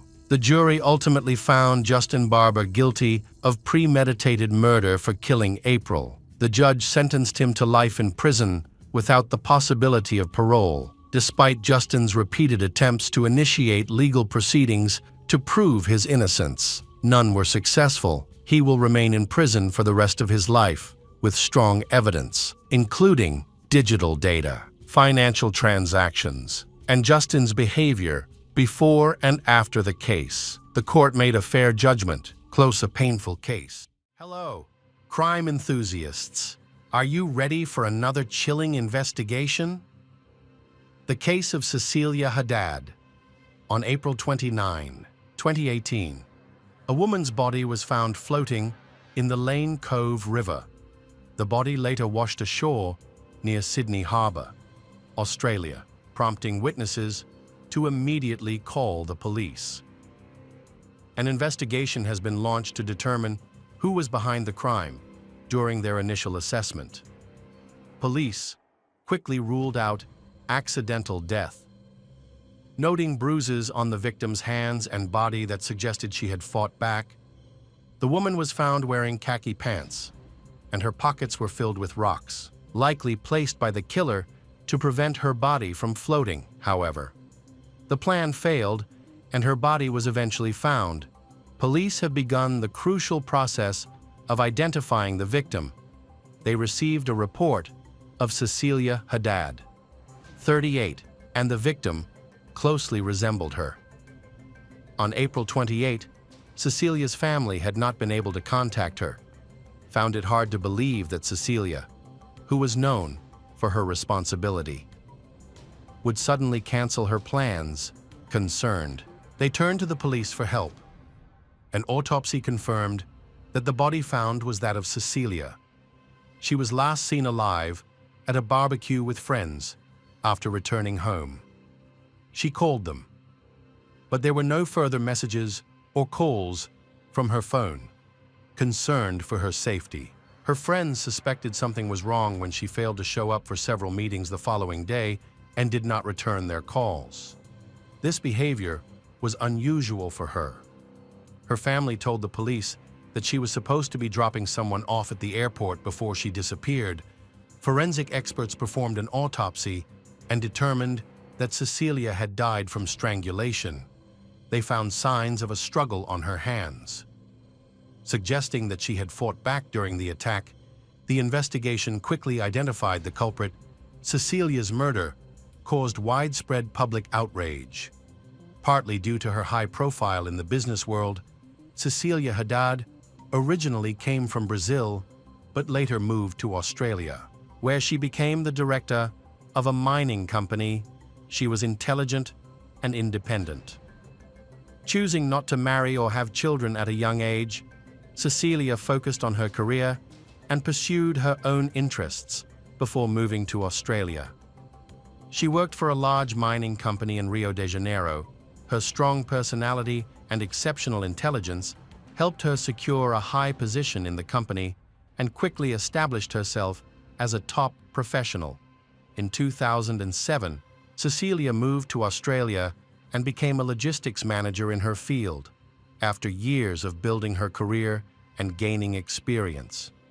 She set up her own company in 2016. She provides consulting services to Australians and visitors looking to start their own businesses. Cecilia's move was part of a larger migration trend that began in the mid-1970s. When many Brazilian professionals moved to Australia and other countries, this migration was supported by a government program aimed at increasing economic connectivity between different regions and continents. Cecilia joined the program later than many others, but she saw it as a path to success. She was aware of the challenges ahead, especially the language barrier, as her native language is Portuguese. However, Cecilia was ambitious and quickly set about improving her English skills. She had a solid educational background, graduating from the Catholic University of Rio de Janeiro with both a bachelor's and master's degree at the time of the tragedy. She was fluent in English, Portuguese, and Spanish. Despite her high level of education, she was always looking to improve her qualifications.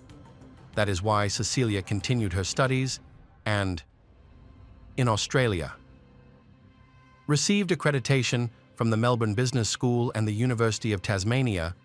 Cecilia had a short marriage that ended amicably, and she remained friends with her ex-husband. She values her relationships and stays in touch with everyone she meets, including her ex-husband. Maintaining friendly relations, Cecilia is generally known for her kind nature, which is reflected in her active participation in volunteer work.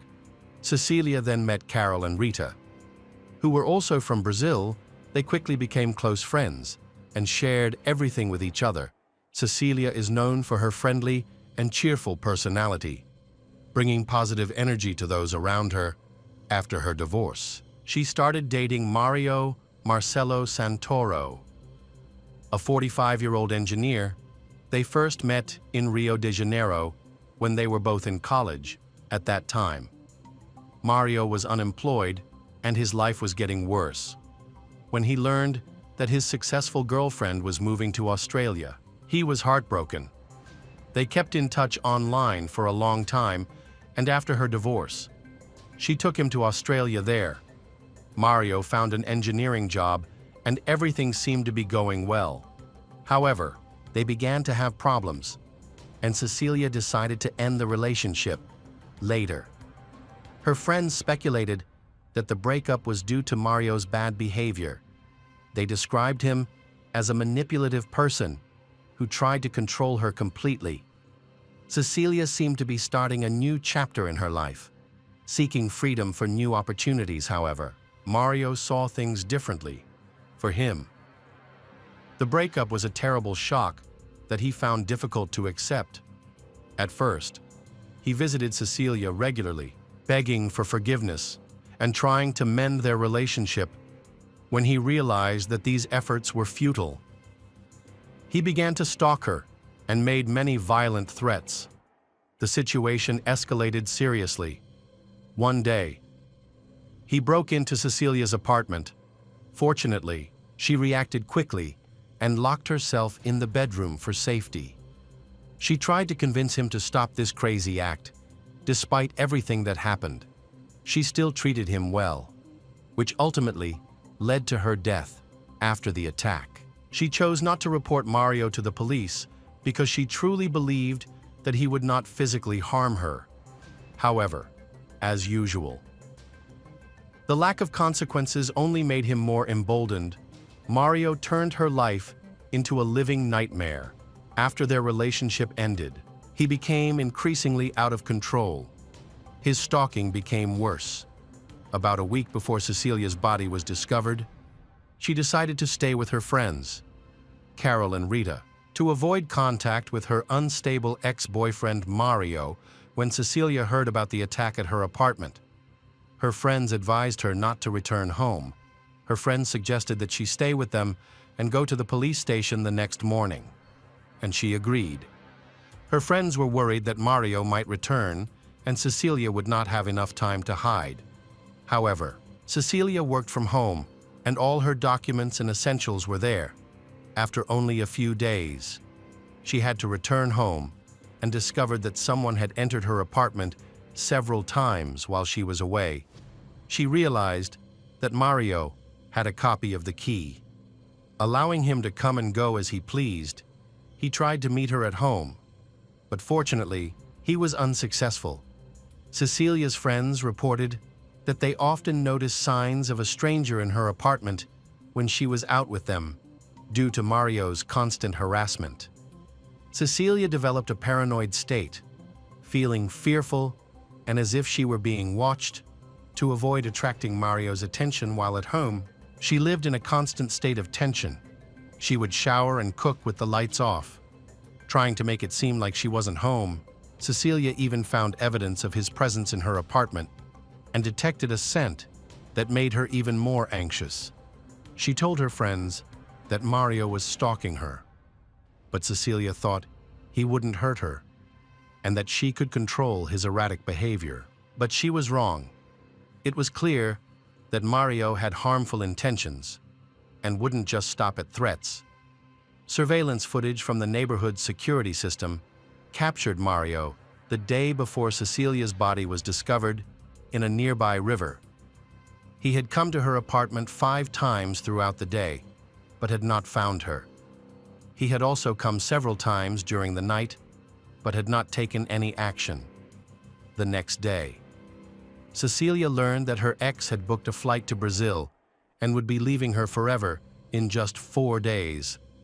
The news made her feel extremely relieved, and her paranoid thoughts seemed to disappear. Unfortunately, her relief did not last long. She had assumed that the stalker would spend the rest of the day preparing for the flight. But she was wrong. Just before leaving, Mario called Cecilia and suggested that she accompany him to the airport. Cecilia agreed and informed her friends about it. Although none of her friends supported the idea, Cecilia felt that being in a public place would ensure her safety. She believed that everything would go smoothly. Unfortunately, things took a turn for the worse. At the riverbank, the police discovered Mario wet shoes, which he had mysteriously left behind when he took the bus back to Cecilia's house.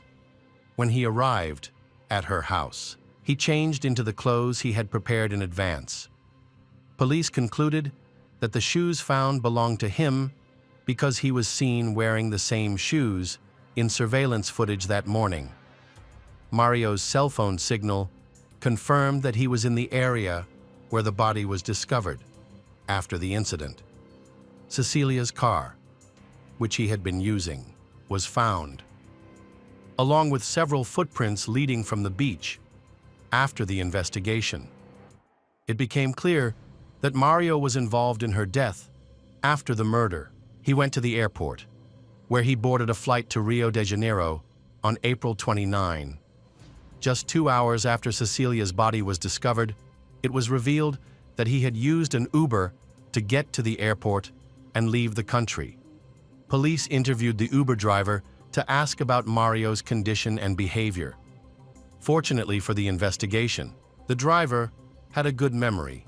He reported that, on the way to the airport, Mario had asked to take a short detour to drive across the river. As he crossed the bridge, he rolled down his window and threw what appeared to be a set of keys out of the car. These keys were likely Cecilia's house keys that he had used to enter his ex-lover's apartment, along with her original key. By doing so, he wanted to delay the police from entering Cecilia's apartment. This brief delay gave him enough of an advantage to escape. Forensic experts thoroughly searched the shoreline and the bottom of the reservoir. With the help of divers, they successfully recovered the keys and the Jesus keychain. Cecilia's friends recognized the accessory. Cecilia was very religious and always carried it with her. The investigation was thorough, but was hampered by reviewing surveillance footage from the city. However, with meticulous effort, the police were able to track Mario's movements on all the cameras along the route he took. It was clear that he had been driving near the riverbank for a long time. Looking for the best place to dump the body, he eventually chose one of the most secluded areas in the city, where the chances of encountering passers-by were low. The police followed Mario's route, looking for evidence of his involvement in the murder. They discovered that his cell phone was last active in the morning, suggesting that he had dumped the body shortly after the murder. After 20 minutes, he was caught on a home surveillance camera. The recording showed clear, wet footprints, supporting the theory that he had thrown his shoes into the riverbank. It appears that he got his feet wet while dragging Cecilia's body into the water. When he got home, he put the clothes in the washing machine to remove any evidence. Mario moved around the mountains. He abandoned her car near the train station, where he was supposed to have boarded the train. However, while carrying out this plan, he did not realize that he was being recorded by multiple street cameras. Police later reviewed the footage and confirmed that Mario was the driver of Cecilia's red car, and that he was the one who tried to destroy evidence of his involvement. The events of that tragic day can be recreated with astonishing precision, down to the minute. At 6:30 a.m. on April 28, 2018, Mario left his home, just a 10-minute walk from Cecilia's apartment. When he arrived, he contacted her, expressing his desire to enter the house and discuss a few questions before he flew back to Rio de Janeiro. Cecilia, sensing danger, refused his request, stating that she would only be willing to talk after she stepped outside.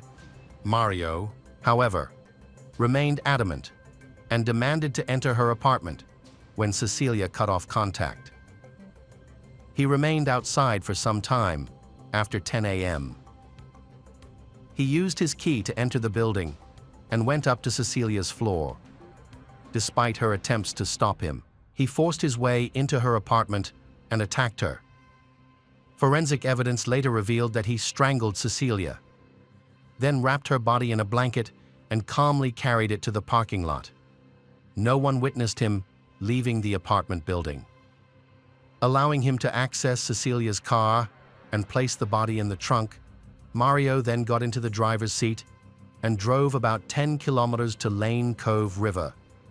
He stuffed Cecilia's pockets with rocks and dumped the body in the river. Understandably, he was in a hurry after that. Mario returns to Cecilia's apartment to clean up any evidence and then goes to his own home to gather everything he needs for his escape. Mario calmly changed his clothes and packed his bags. During this time, Mario drove Cecilia's car without arousing any suspicion. Australian police gathered enough evidence to link Mario to the murder, and they shared this evidence with Brazilian police. This led to Rio de Janeiro police arresting Mario on 7 July 2018. At the time of his arrest, he was at a friend's house celebrating. He surrendered without resistance, initially. After being taken to the police station, Mario denied any involvement in the crime, however. The police persisted and presented evidence collected in Australia. Faced with overwhelming evidence, Mario eventually confessed to the murder. He denied that the attack was planned. He claimed that he had gone to her apartment to get his passport to fly home, however. An argument broke out, and Cecilia prevented him from taking the documents. In a fit of rage, he claimed that he did not strangle her, but pushed her, causing her to fall. During the fall, she may have hit her head on the floor. He described being in shock, which made it difficult for him to recall the exact sequence of events. Panicking, he carried Cecilia to the sofa and tried to wake her, but she was unresponsive. He tried first aid, but to no avail.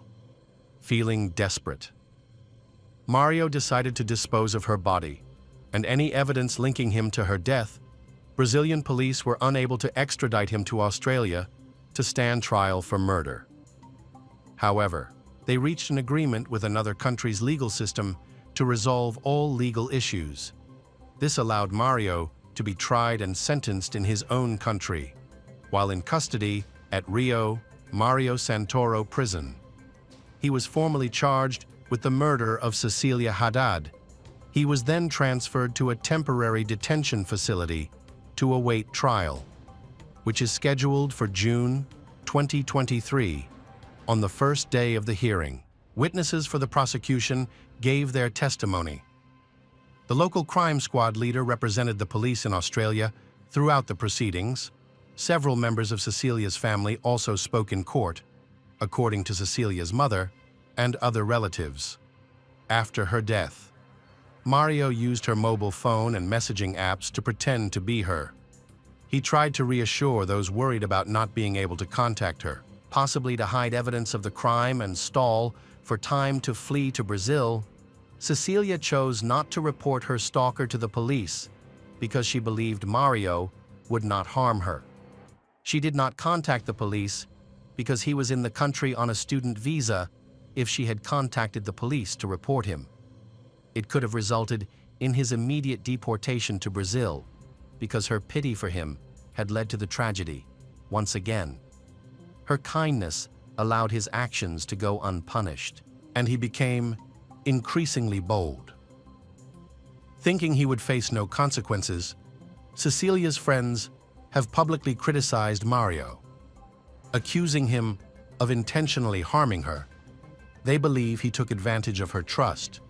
He had come to Australia because of her support, because she wanted him to have a better life, instead of appreciating her kindness. He acted shamelessly, ultimately causing her death.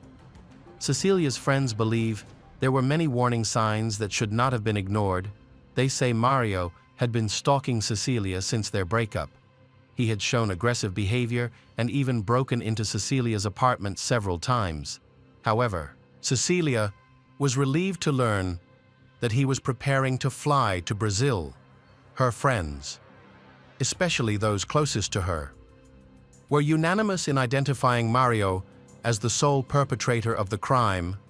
Their suspicions were further fueled by the revelation that he had left Australia less than 24 hours after the crime. During the Australian police presentation, Cecilia's mother became unwell and had to leave the courtroom. Meanwhile, Mario appeared remorseful, publicly apologizing to Cecilia's family. He began to cry, but Cecilia's relatives considered his tears to be fake. They were convinced of his insincerity when he suddenly stopped crying after being asked another question about the investigation. The sudden change in his expression made them believe that if he truly felt remorse, he would not have changed his emotions so quickly. They saw Mario as a hypocrite who was just trying to manipulate their emotions to gain their sympathy.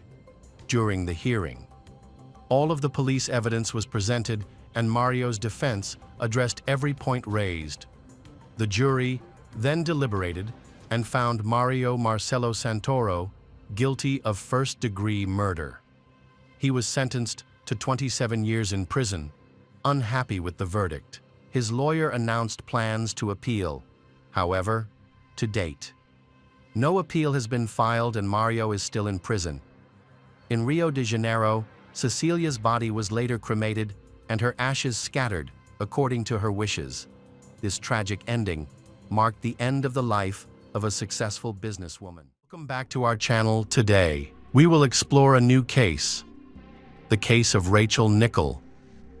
On a sunny July morning, a young woman took her son for a walk in the city park. They planned to go out early, since the day was expected to be hot, while enjoying the summer morning. They strolled along a quiet path by the stream, when a stranger suddenly appeared in front of them. Rachel Nichol was born on November 23, 1968. In London, she was beautiful and artistic.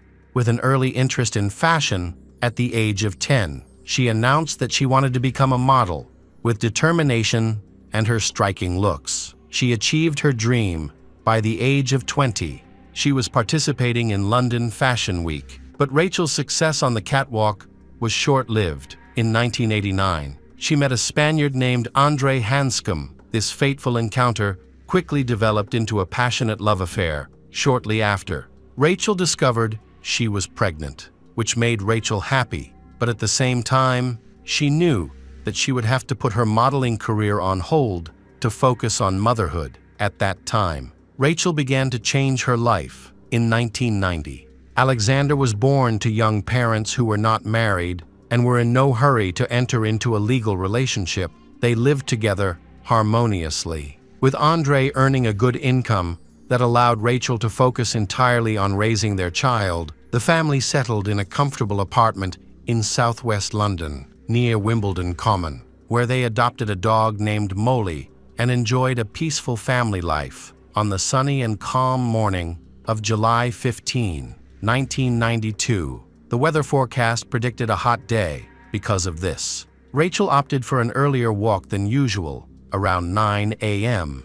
Rachel took her 2-year-old son Alexander and their dog Molly out to enjoy the fresh air. Wimbledon Common, a vast green space, nearly 4 square kilometers in size, tends to get quite busy during the summer holidays, which is why Rachel preferred to go in the morning, it being a beautifully sunny day. Filled with flowers and lush greenery, Molly and Alexander was playing in the grass. Unfortunately, what started as a lovely summer outing with his mother and pet quickly turned into a traumatic experience. Alexander recalled that suddenly, a man jumped out of the bushes. With a sling thrown over his shoulder and a large black bag, the man pulled out a knife and approached them, pushing Alexander to the ground. Moments later, Rachel fell down beside the boy. The park gradually became crowded, but mother and son were not seen until about 10:30 a.m. A passerby noticed Alexander crying as he clung to Rachel, who was lying on the ground. "Mom, wake up. Why won't you wake up?" At this time, Rachel's clothes were dirty. Adding to the tragic scene, a paper receipt rested on her forehead, which Alexander had placed there the day before. His mother had told him about bandages, and he thought that with this plaster, his mother get better. The details of what happened shocked even seasoned detectives. By the stream, Rachel had been stabbed 49 times in the neck and body. Besides, she had also been abused. The attacker only harmed Rachel. Her son, Alexander, and their dog Molly were unharmed. It was hard to comprehend that such a horrific crime could occur in broad daylight in a busy area. Initially, the police suspected that the perpetrator knew Rachel and had planned the attack, but it soon became clear that this was not the case. Rachel typically visited the park at a different time. After examining the area, law enforcement officers could not identify any suspects. She lived a quiet life focused on motherhood. Previously, she had been a model, and although she hadn't walked the runway in about 3 years, her beauty still attracted attention from men. It's possible that Rachel had a secret admirer who felt spurned and sought revenge upon investigating the crime scene. The police discovered that the only evidence left by the perpetrator was his male reproductive cell. Experts managed to create a genetic profile of the suspect, but in the early 90s, the DNA database was nearly empty and no matches were found during their investigation. The police canvassed the park for witnesses, interviewing around 500 people who had been there on July 15 between 9 and 11 a.m., but only one person provided significant information. A witness reported seeing a man around 9:30 a.m. who was washing his hands in a stream and then wiping his jacket. This man was carrying a black bag over his shoulder and which stood out to Alexander based on this description. The police created a composite sketch of a young man with short brown hair, approximately 180 meters tall. Although the man's behavior was suspicious, there was no solid evidence linking him to the crime. The only actual witness to the tragedy was Alexander, who was only 2 years old at the time and unable to provide any helpful information to the police following the highly publicized murder in the park. Journalists became increasingly interested in Alexander. Even trying to interview him at the playground, Andre had a strong alibi. He was at work during the incident. After the tragedy, Andre chose to leave the country, taking his son to live in Spain. After several months of investigation, detectives began to narrow their focus. 32 men were questioned in connection with the murder. The investigation quickly focused on Colin Stagg, a man from Roehampton who was known to walk his dog on the common. However, Colin Stagg came back into focus for the police when they discovered he had previously been fined £200 for being found naked in a park, although there was no physical evidence connecting Colin to the Rachel case. The police concentrated their efforts on him. They even sought the expertise of renowned criminal psychologist Paul Britton to create a psychological profile of the potential killer. Britton's report suggested that the attacker likely chose the victim at random while hiding in the bushes near the path, implying that he might not have known her beforehand. The profile indicated that the attacker was probably between 20 and 35 years old, shy, and had difficulty interacting with people, especially women. It was suggested that he likely did not have a wife or girlfriend who could satisfy his unusual fantasies, leading to feelings of distress that may have driven him to commit crimes. When the police compared this psychological profile with Colin, they found several matching traits, such as a similar age and the fact that he was a loner who lived close to the park and walked his dog there twice a day. However, this information was merely circumstantial, and the police needed more concrete evidence to proceed with an arrest. To gather evidence, detectives brought Colin in for questioning. During their discussion, Colin admitted he had met Rachel in the park, noting he remembered her because he found her attractive. He also mentioned that he had never been in a serious relationship, which troubled him. However, the police did not have enough evidence to charge him, so they devised a plan to trap him. They created an operation called Edsel, with an undercover officer named Lizzie James at the center of it. Her goal was to build a relationship with Colin, making him lower his guard, and hopefully he confessed to the crime involving Rachel. To achieve this, Lizzie frequently consulted a criminal psychologist for advice on how to connect with Colin. She developed a relationship with him, going on dates, talking on the phone, and writing letters together. Lizzie told Colin that she liked the occult and unusual experiments. At one point, she directly asked Colin if he wanted to explore some of his fantasies. He responded affirmatively and shared disturbing from violent thoughts. Despite her repeated attempts to get him to talk about the crime in the park, he remained silent in a private conversation. She suggested she would be willing to sleep with him if he confessed to what he did to Rachel. Colin replied,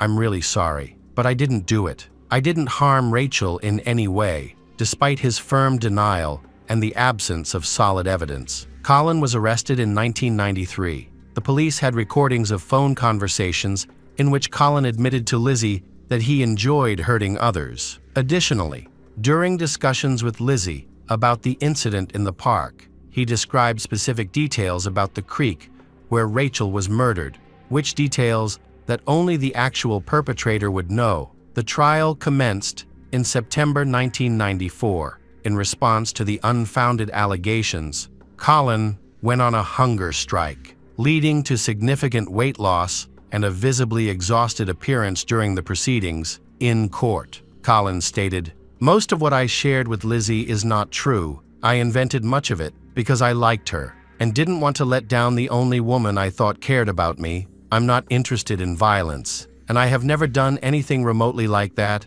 I'm certainly not capable of what happened to Rachel." After listening to both the prosecution and the defense, the judge determined that the police had been overly reckless in trying to obtain a confession through inappropriate investigative methods. The judge concluded that Colin was not involved in the Rachel tragedy and ordered his immediate release in the courtroom every year. On the anniversary of the murders, Scotland Yard faces pressure to advance the investigation. In the late 1990s, the Rachel murder was reinvestigated as part of Operation Enigma, which was a nationwide multi-agency investigation into the unsolved murders of 207 women under new management. Detectives began to collect evidence and files related to the case starting in 2000. In 2006, officers located Robert Napa, who was 40 years old at the time and had serious diagnoses of paranoid schizophrenia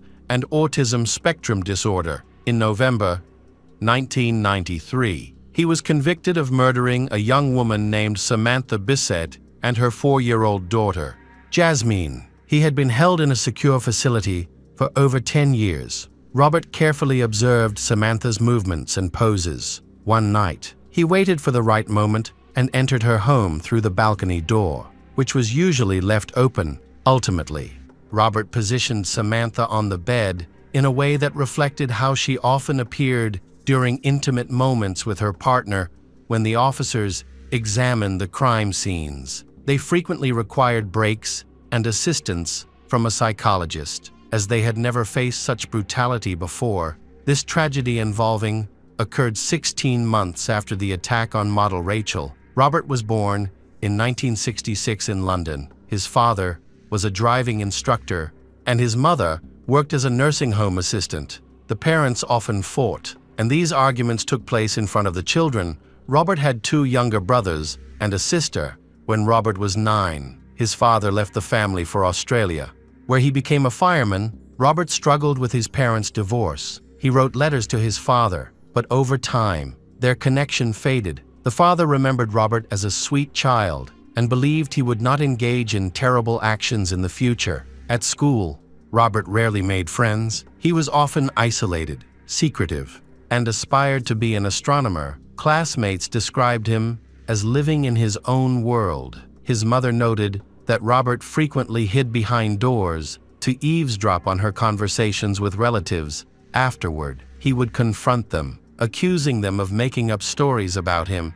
He often lied and fought with his brothers. Additionally, Robert liked to spy on his sister when she was in the shower or when she was just changing clothes in the room. Sometimes, he would throw her back in bed. His mother noticed that her son was behaving strangely and that he had problems with his mental health issues. When Robert turned 11, his mother sent him for a psychiatric examination.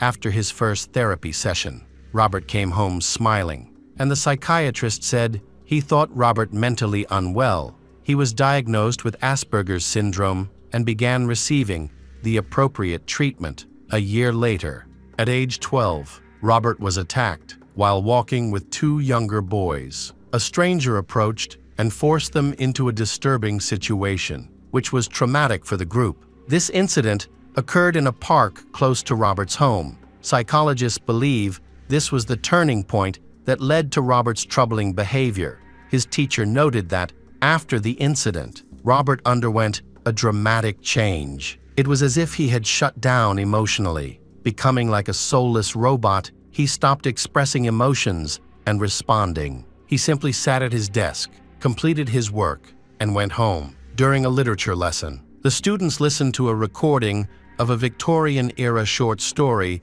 about a murder As they listened, Robert turned pale, began to shake, and sweat formed on his forehead. The teacher initially thought he was having a seizure, but soon everything passed. Some time later, Robert stole money from his uncle. His mother went to the police and requested that her son be taken to the station, fingerprinted, and treated like a criminal. She hoped this would scare him into changing his ways, but it didn't work. People around him saw him as a nice, normal guy, but at home, he was completely different. Robert had average intelligence and disliked physical work. At 16, he dropped out of school, took courses in catering, and started working as a laborer. He frequently changed jobs and often went months without work, spending time alone in his room. When his mother remarried, Robert immediately disliked his stepfather and refused to speak to him. By the time he turned 18, his behavior had become so troubling that his mother told him he had to leave her house. After that, she did not see him for 5 years. They finally reunited when Robert was living in a rundown room in South London. He told his mother that, 2 months earlier, he had forced a girl into an intimate situation in the park. She was unsure if he was being serious or joking. She contacted a psychiatrist and reported the incident to the police. However, the officers investigated and found no record of anyone reporting an attack in the city park. Surprisingly, they did not even question Robert. They never met or spoke with him. Robert began showing signs of paranoid schizophrenia around the age of 20, which took over his mind. He believed he was a brilliant mathematician who had won a Nobel Prize, had immense power, a multi-million-dollar fortune, and could communicate through telepathy. Robert was convinced that he had not been touched. Robert's first known victim was a 31-year-old woman, a young mother sunbathing in her garden in 1989. After attacking her, he warned, "If you want advice, don't leave the back door open." Over the next 2 years, Robert established a clear pattern of crimes. He typically targeted secluded areas in the park. His victims were usually young, attractive women, often with blonde hair. Notably, Robert committed several attacks in the same locations where he himself had been assaulted at age 12 between 1989 and 1993. He is believed to have attacked at least 11 women. Robert was short, but in great physical shape. He often carried a knife and rope, though he didn't always use them, and kept a weapon at home. As he committed more attacks, he became increasingly cruel to his victims. After he murdered Samantha and Jasmine, he left a fingerprint at their home, which helped detectives identify the killer as Robert Napper. A storekeeper at the time, Robert was arrested a year later. In May 1994, he was convicted but not sent to prison. Instead, he was sent to a maximum security psychiatric hospital, Broadmoor. Detectives investigating Rachel's case had considered Robert a suspect for some time. On 18 December 2008, at the Old Bailey, Robert pleaded guilty to the manslaughter of Rachel Nichol on the grounds of diminished responsibility. Judge Griffith Williams said Robert would be detained indefinitely at Broadmoor because he was a very dangerous man. There was no prospect of his release. At one point, Andre considered returning to England, but ultimately chose to stay in Spain. Years later, Andre got married, so Alexander got a stepmother and 2 sisters, with the support of his father and family. Alexander successfully found his path in life. Alexander vividly remembers the unfortunate day in a London park. In order to cope with them, he became interested in meditation and eventually became a yoga trainer. He also wrote a book about his mother and his life, according to him. It helped him finally accept his memories and forgive Robert Napper. Colin Stagg, who was wrongfully accused of murdering Rachel, demanded compensation for moral damages and won the case, receiving as compensation £700 sterling. Hello friends, welcome to our channel. Today, we're going to take a look at another horrible case with you. The case of Sherry Daly. Sherry Daly grew up in Ventura, California, in a loving and supportive family, known for her friendly attitude and positive outlook. She quickly became one of the most popular girls in school. In her senior year, she began dating Michael Daly, who was admired by many, their relationship developed quickly, and the couple even decided to get married after graduation. Despite their many positive qualities, Michael was outgoing and sociable, while Sherry was an introverted and reserved young woman who displayed a calm demeanor. In contrast to her boyfriend's lively personality, Michael's personality did not fit in with Sherry's family. However, despite their obvious differences, the couple found a harmonious balance in their relationship. Sherry became more outgoing in social situations, while Michael adopted a calmer approach. Initially, their relationship faced significant opposition from their families, but Sherry was determined to pursue it, and her parents eventually relented. Their doubts were dispelled. When Sherry and Michael introduced each other to their families, Michael gradually won over Sherry's relatives. And seeing Sherry's joy reassured her parents of his good intentions, he showed his charm and made a positive impression. Appearing both intelligent and trustworthy, Michael's serious demeanor charmed Sherry, and her family supported her choice. After graduating from high school, the young couple started their lives together, both working at a local grocery store. However, for Sherry, this was not her ultimate aspiration. She dreamed of saving enough money to open a daycare at home, a goal that aligned with her interest in children. The couple married in 1982 when Sherry was 21, and by the age of 24, she had welcomed 2 sons. Just a year apart, motherhood brought her joy, and her daily routine revolved around taking her sons to school and daycare. Sherry not only took her sons to school, but also cared for several children in the neighborhood, further expanding her nurturing role. Gradually, she was able to quit her grocery store job and devote herself to childcare full-time. This allowed her to fulfill one of her long-cherished dreams of caring for children in her own home. To accommodate her growing responsibilities, she purchased a van, affectionately known to her friends as the local school bus. It seemed like the family had everything they could wish for, and there were no signs of challenges to come. On May 6, 1996, Sherry was scheduled, as usual, to pick up the students and take them home. When her husband returned home, he began receiving calls from worried parents inquiring about Sherry's absence. They were confused, as she had not arrived to pick up the children after school. Michael soon received a call from the school, confirming that his 2 sons had not been picked up either. Prompted by the situation, Michael went to the school, where he learned that Sherry had only been there that morning. Concerned for her safety, he suspected that she might have been in an accident or had encountered some kind of emergency. He began contacting local hospitals, but there were no reports of injuries matching her description. Feeling the urgency of the situation, he then contacted Sherry's parents, who lived about 120 kilometers away. They also had no idea where she was. Therefore, they decided to notify the police and report Sherry missing.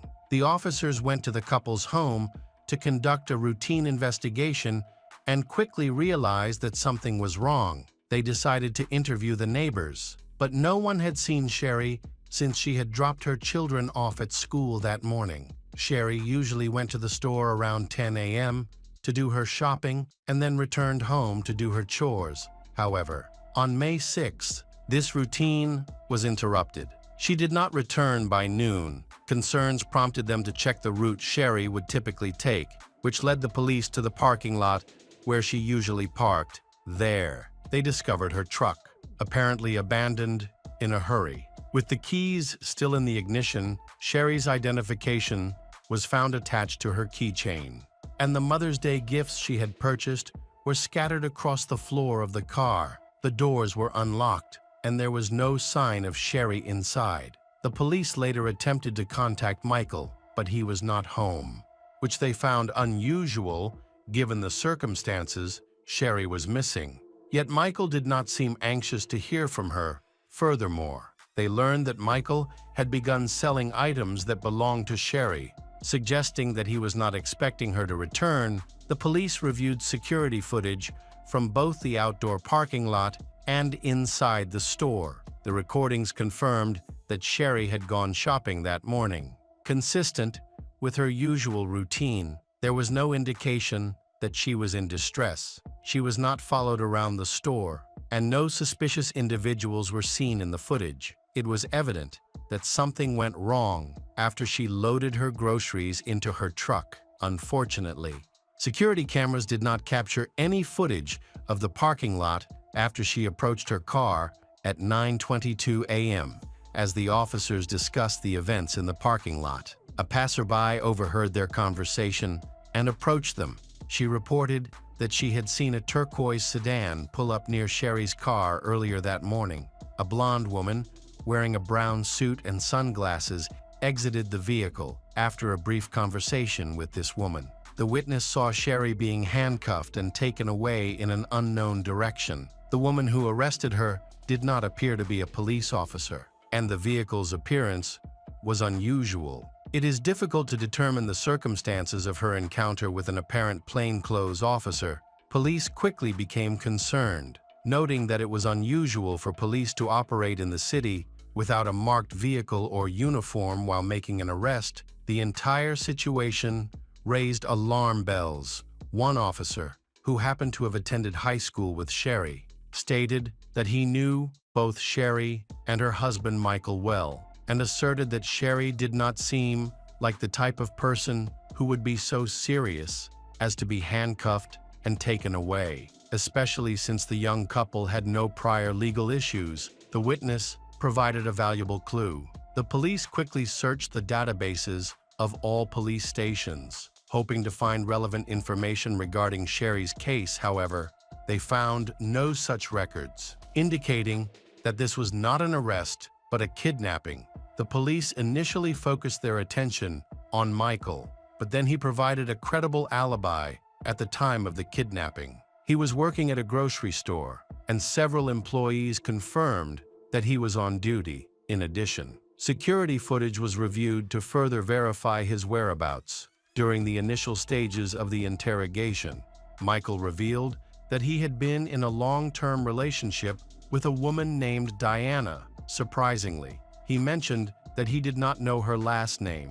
Michael also did not know her address, but the police were able to obtain a phone number associated with Diana at that time, when cell phones were not yet common. Michael provided his home phone number as a result. He was released after investigating the address associated with the phone number. The police discovered that Diana's full name was Diana Hahn. The address was verified in their database, prompting the police to plan a visit to her home. The police arrived at the house and knocked on the door, although they heard noises from inside. No one answered at first. After a while of waiting, Michael opened the door. Standing behind him was Diana. Michael's attitude aroused suspicion.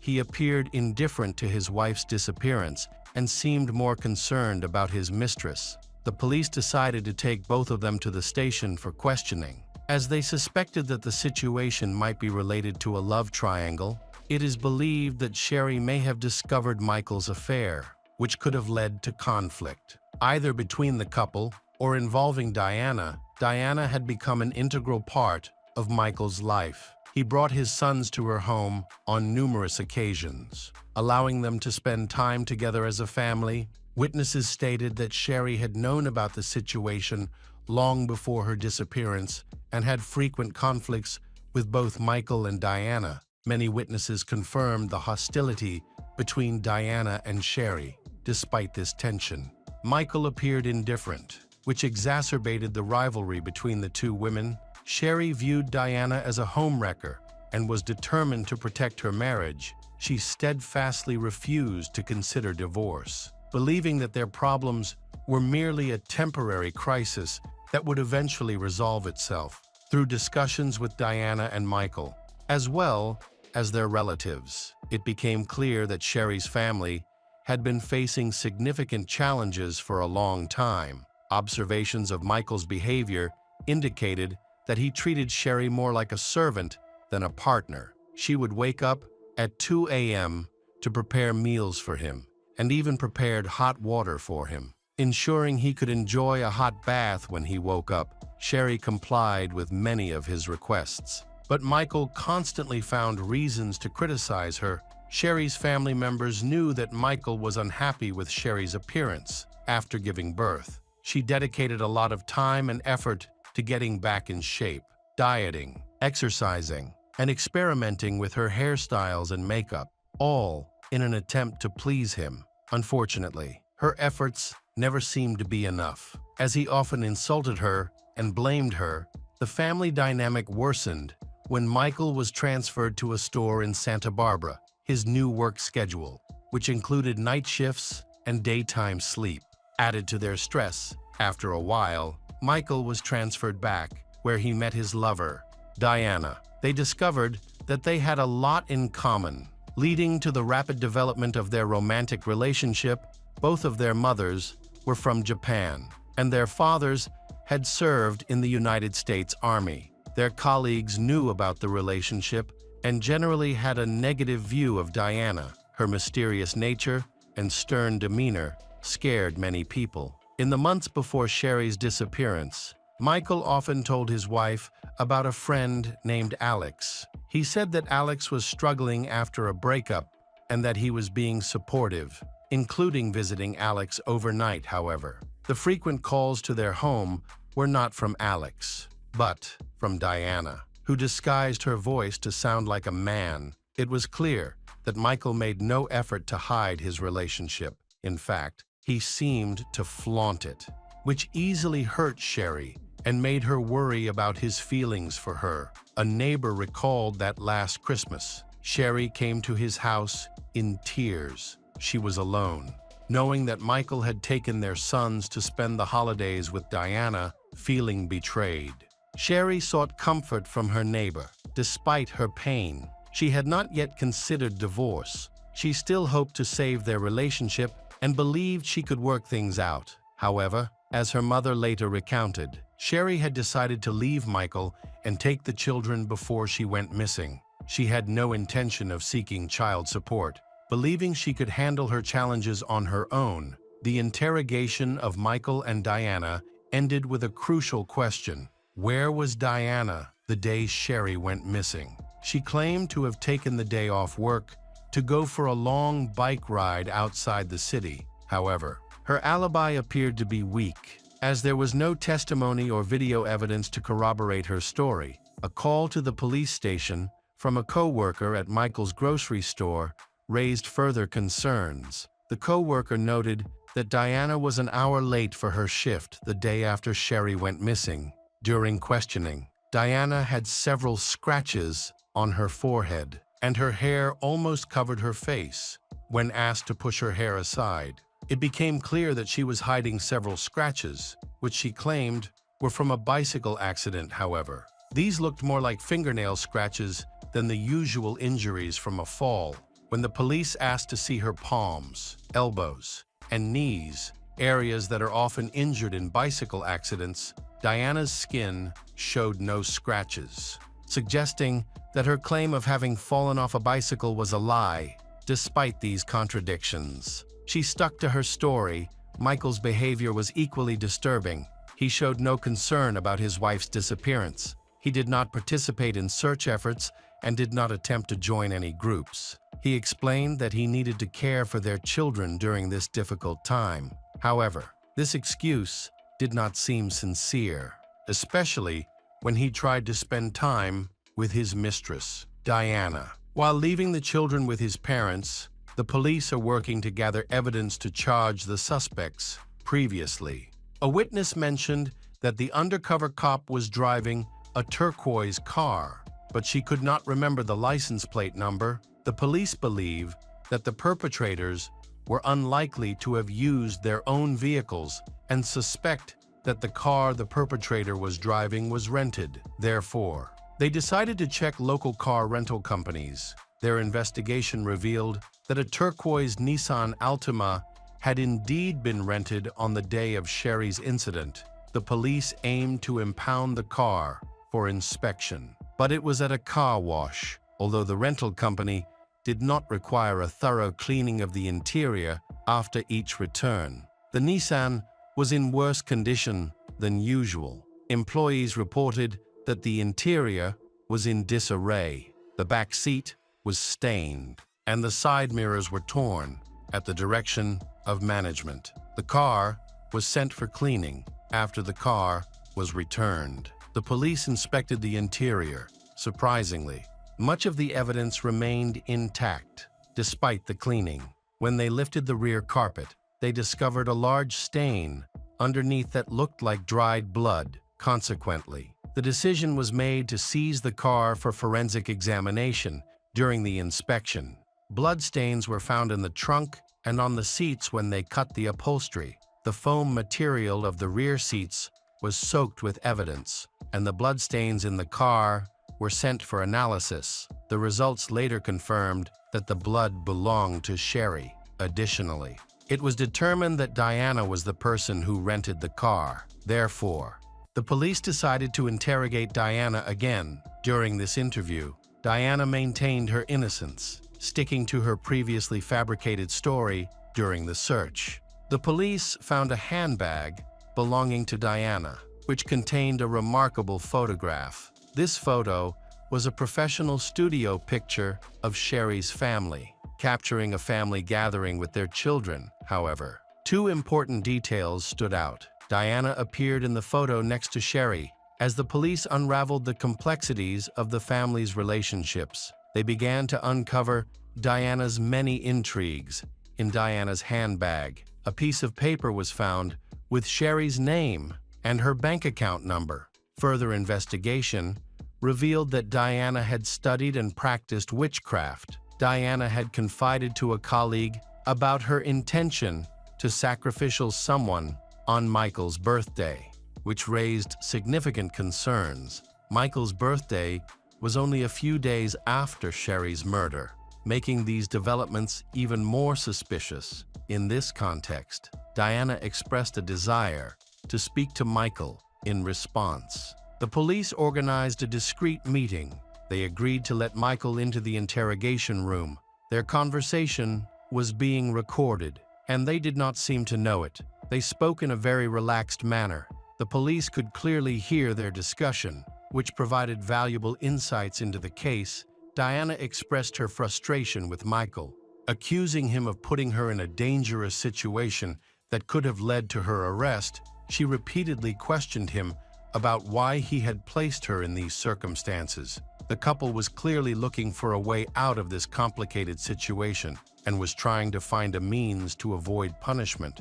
Michael then made vague statements and urged Diana to tell the truth to the police, stressing that she had nothing to worry about. They attempted to stage a misleading conversation to distract the police. They had no idea that important information had reached police. Michael was then escorted out of the interrogation room, and the discussion continued with Diana, who was pressed to explain her possession of a piece of paper with the bank account number. In her defense, Diana claimed that Sherry had abandoned the children and that the account was necessary to purchase necessities for them. However, her explanation lacked credibility. The police believed that Diana was lying. After investigations, they learned that Sherry was a good woman.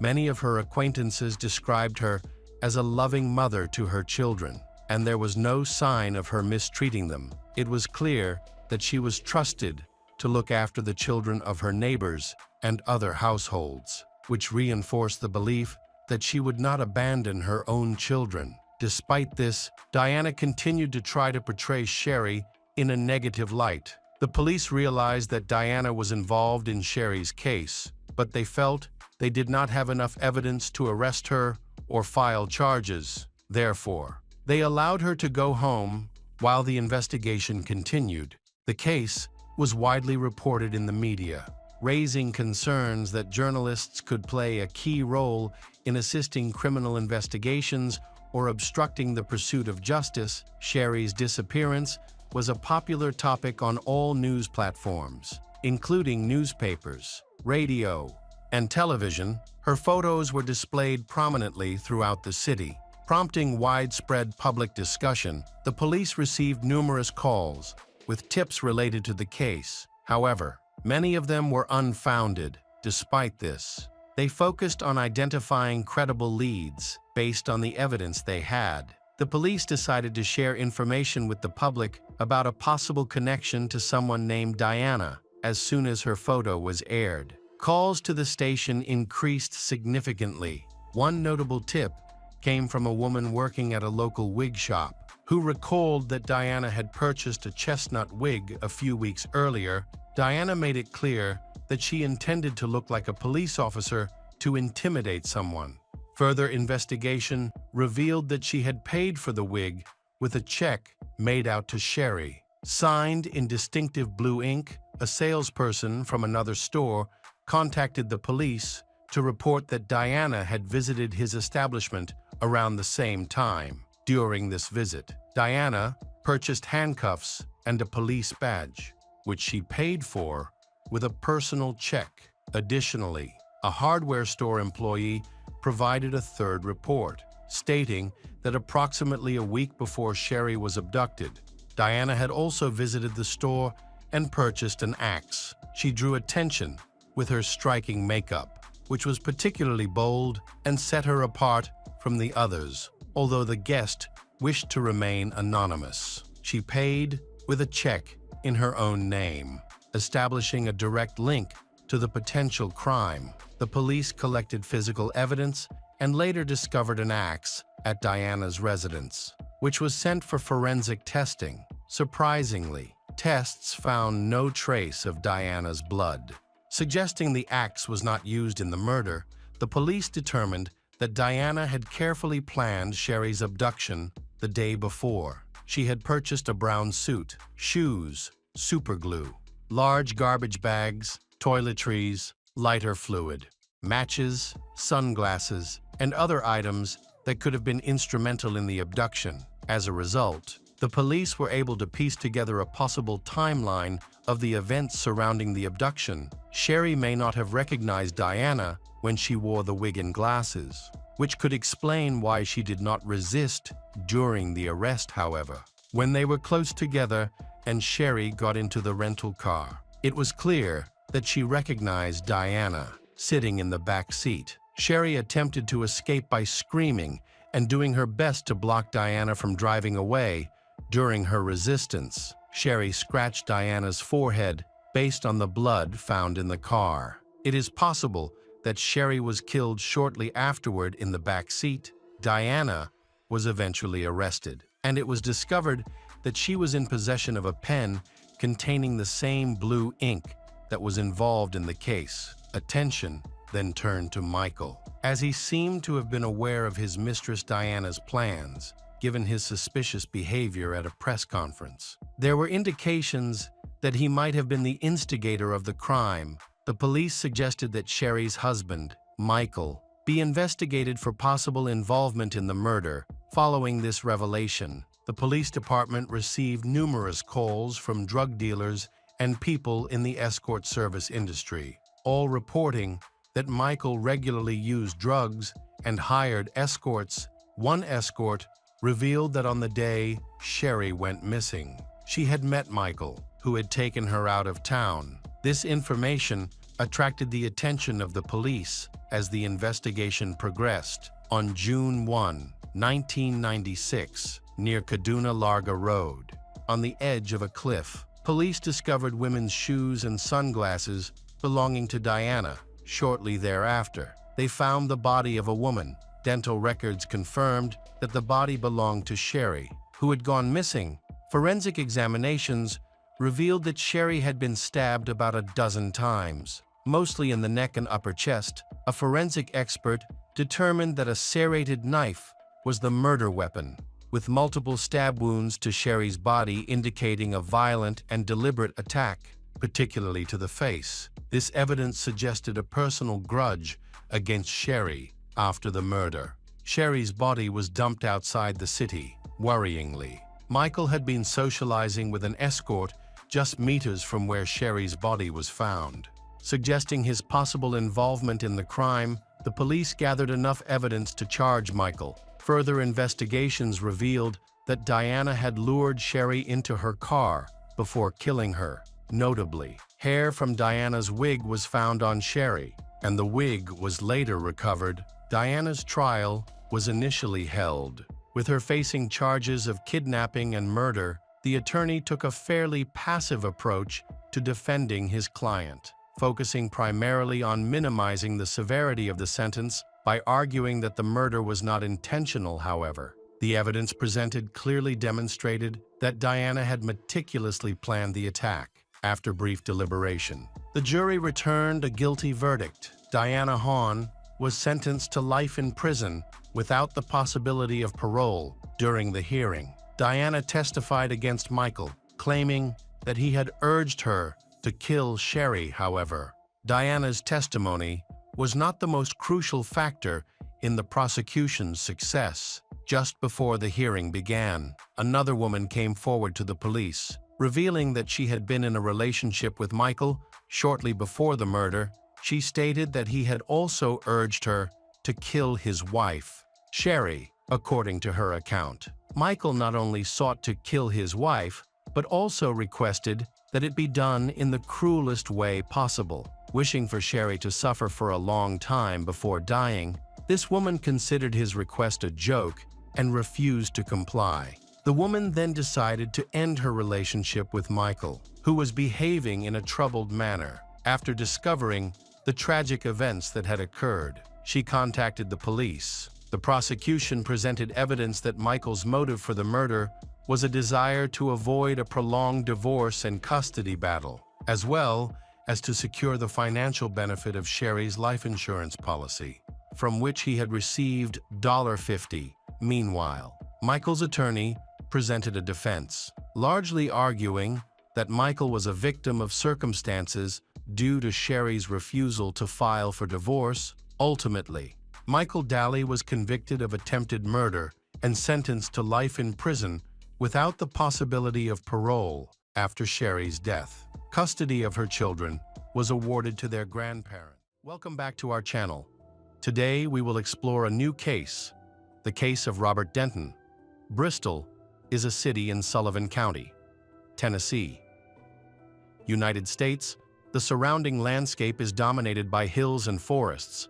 Among the trees are scattered homes, many of which sit on secluded plots of land, slightly removed from the roads below. At approximately 5:45 p.m. on August 29, 2015, a local homeowner, who worked the night shift and was asleep at the time, was awakened by the sound of gunfire.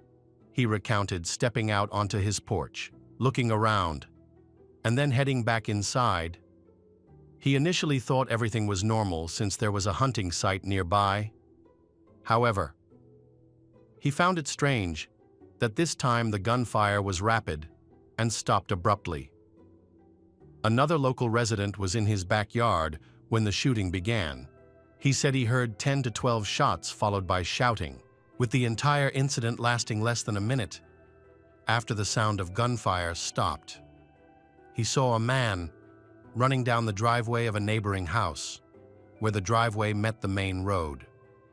The trees cleared, making the scene visible.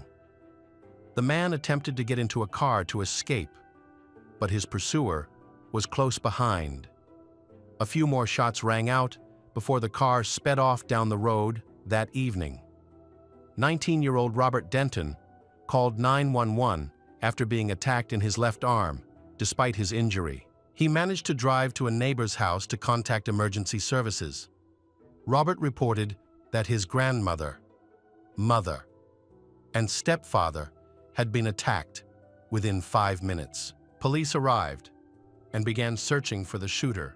Soon, the narrow rural road was filled with ambulances. A medical helicopter landed in a field near the scene to take the surviving victims to Johnson City Medical Center. Inside the home, officers found 2 women dead: Lena Rose, 57, and her daughter, Toshia Milhorn, 39. Toshia's husband, James Milhorn, was found unconscious on the porch with severe injuries. He was taken to hospital but later died at the time of the shooting. 6 children were in the house. 5 were siblings, and the 6th was a visiting friend. A 7-year-old girl sustained non-life-threatening injuries, and none of the other children were harmed.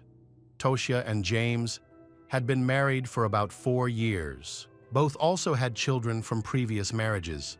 James worked as a paramedic and firefighter for several agencies. He enjoyed restoring old cars and doing mechanical work in his free time. Toshia and James were remembered as loving, funny, and cherished by their family, friends. Those who knew them were left shocked and confused as to why anyone would want to harm them.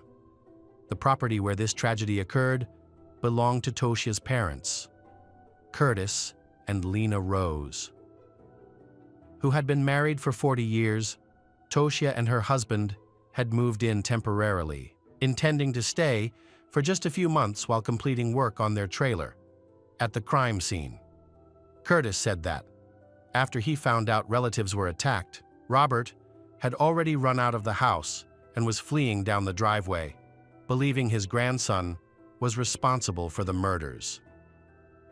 Curtis chased after Robert while running.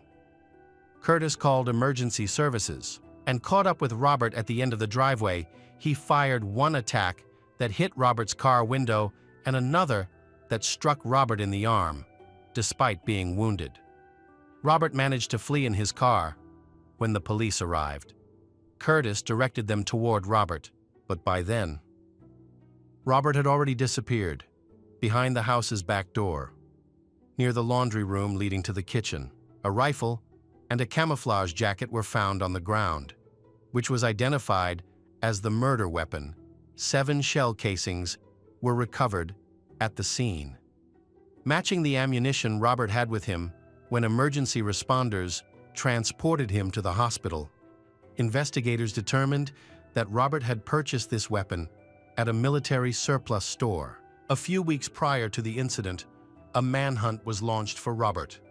He then was arrested and charged with 6 counts, 3 for first-degree murder and 3 additional charges, 2 for aggravated assault and 1 for reckless endangerment. In February 2016, Robert pleaded not guilty after considering all factors, including his age at the time of the crime. The death penalty was removed. If he were to be convicted of the murders, Robert was held on $1 million bail. No charges were filed against Curtis, as law enforcement concluded that his account was consistent with the physical evidence. Curtis's version of events was accepted by law enforcement and became the foundation of their understanding of the massacre. Robert Denton, commonly known as Seth, was primarily raised by his grandparents. His mother, Toshia, reportedly struggled with mental health issues, including bipolar disorder. And Robert himself may have faced similar challenges. He briefly joined the military, but was later discharged and returned to live with his grandparents for a time. As a young adult, Robert sought independence and moved into a local apartment with a roommate. Shortly before the murders, Robert lost his job at a fast food restaurant. He had no criminal history or known violent tendencies, according to relatives and friends. However, Robert deeply resented his mother after interviewing those close to him. Authorities believe they were able to piece together the events leading up to the tragedy. Robert reportedly drove to his grandparents' house, parking at the bottom of a steep dirt driveway at approximately 1:45 p.m. He exited the car, put on a camouflage jacket, retrieved a semi-automatic rifle, and walked up the driveway past an above-ground pool before entering the house through the back door. Once inside, he swiftly attacks all 3 victims within seconds. Police were unable to determine the exact order in which the victims were attacked. After the attacks, Robert went outside, removed the camouflage jacket, and left it next to the weapon. He then crossed the property to his grandfather's trailer, where his grandfather was working. and knocked on the window. Robert is said to have called his grandfather out, apparently to urge him to call 911. Detectives believe Robert intentionally avoided involving children or his grandfather in the attack. They suspect his primary target was Toshia, while Lena and James were likely killed because they were present and witnesses to the murder. In late 2016, during jury selection at the Sullivan County Courthouse, Robert unexpectedly disrupted the proceedings. After several hours, the judge announced a brief recess when the trial resumed. Robert had already even threatened to dismiss his attorneys. Robert's defense team presented an alternative version of events. They accused his grandfather, Curtis Rose, of committing the murders and argued that investigators had made critical mistakes, particularly by ignoring evidence pointing to Curtis as the shooter rather than Robert. They pointed out that on the day of the incident, police allegedly asked no further questions about Curtis's involvement. Deputies from the Sullivan County Sheriff's Office who spoke with Curtis at the scene similarly avoided pressing him with follow-up questions. Besides, Robert's roommate testified for the prosecution to help establish a motive. He explained to the jury that Robert had expressed deep hatred for his mother over the years. Robert had frequently threatened to kill her, though family and friends who heard these threats dismissed them as immature outbursts rather than genuine intent. They never believed he would act on them. Another friend of Seth's also testified that a few months before the murders, he and Robert visited a military surplus store. At the store, Robert purchased 2 firearms. The store owner later confirmed the firearm purchase and verified the serial numbers. The defense argued that the strongest piece of evidence in the prosecution's case was the testimony of Curtis Rose, who had previously admitted to attacking Robert. Curtis once again recounted the events of that day. He explained that Robert had knocked on the side of the trailer to get his attention. Curtis then glanced into the room and, in a rush, ran into the house. Once inside, Curtis saw his daughter slumped unnaturally in a dining chair, covered in blood.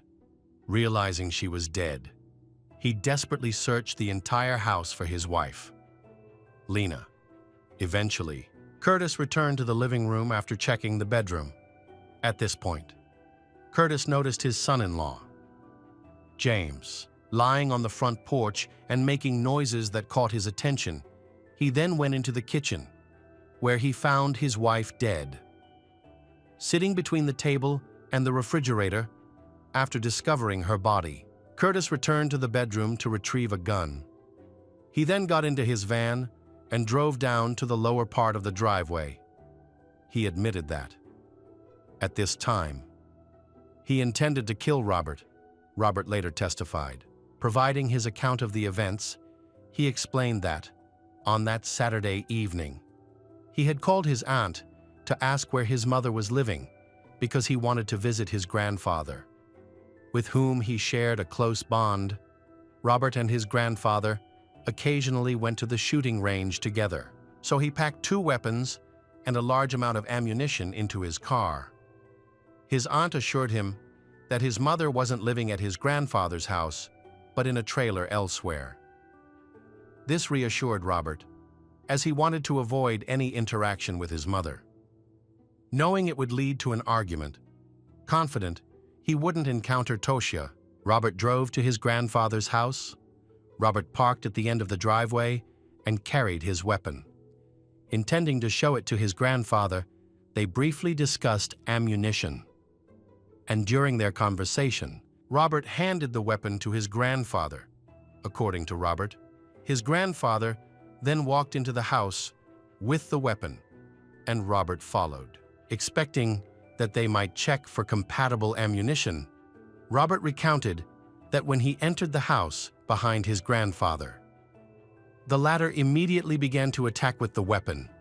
Robert claimed that, from his position behind Curtis, he saw his mother sitting at the table and witnessed his grandfather kill her. His grandfather suddenly snapped prompting him to panic and flee the house, fearing for his life, however. The defense provided no clear motive as to why Curtis would have committed the murders. The trial lasted 8 days and included nearly 200 pieces of evidence. Both Curtis's shoes and Robert's shoes were covered in blood. The testimonies of Curtis and Robert contradicted each other, however. The jury confirmed that there was a lie in the testimony, according to Robert's friend and the arms dealer. The rifle used in the murder belonged to Robert. In fact, he had brought it to the Curtis house, and Robert still had bullets when fled. The jury deliberated for 2 full days on the first day. The jurors grew so tired after 5 hours of reviewing evidence that they requested to pause for the night, when they resumed the next day. They unanimously agreed on all 6 charges in the indictment. The jury found Robert Denton guilty of first-degree murder. The jury recommended a life sentence for Robert. With no possibility of parole for at least 51 years, Robert continues to claim his innocence. He is currently serving his sentence at the Turney Center Industrial Complex in Tennessee, the Millhorn. Children are still being cared for by family members. Hello, everyone. Today, we will learn about another case. The case of Vaughn family. The Vaughn family, a family of 5 that everyone believed had a perfect life, lived in a beautiful house in the suburbs to outsiders. They seemed like a happy and close-knit family. However, beneath this facade, their seemingly perfect life was about to take a dark and tragic turn that would shake everything to its foundation. Kimberly was born in Morris, Illinois, in 1972.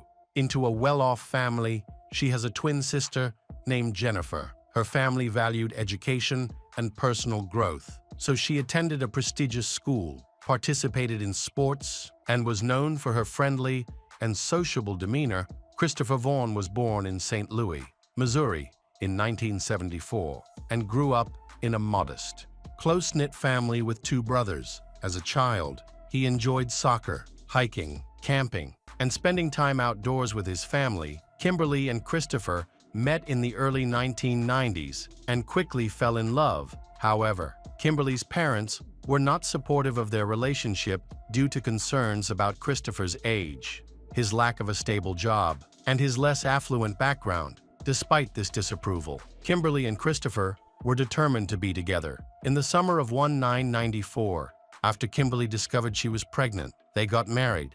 Despite their youth, they were eager to start a family. Their first child, Abigail, was born just 4 months after their wedding. A year later, they welcomed their second daughter, Cassandra, and 3 years after that, their son Blake completed their family. In the early years of their marriage, Kimberly and Christopher enjoyed a loving and joyful life together. Their children were talented and creative, excelling in both sports and music.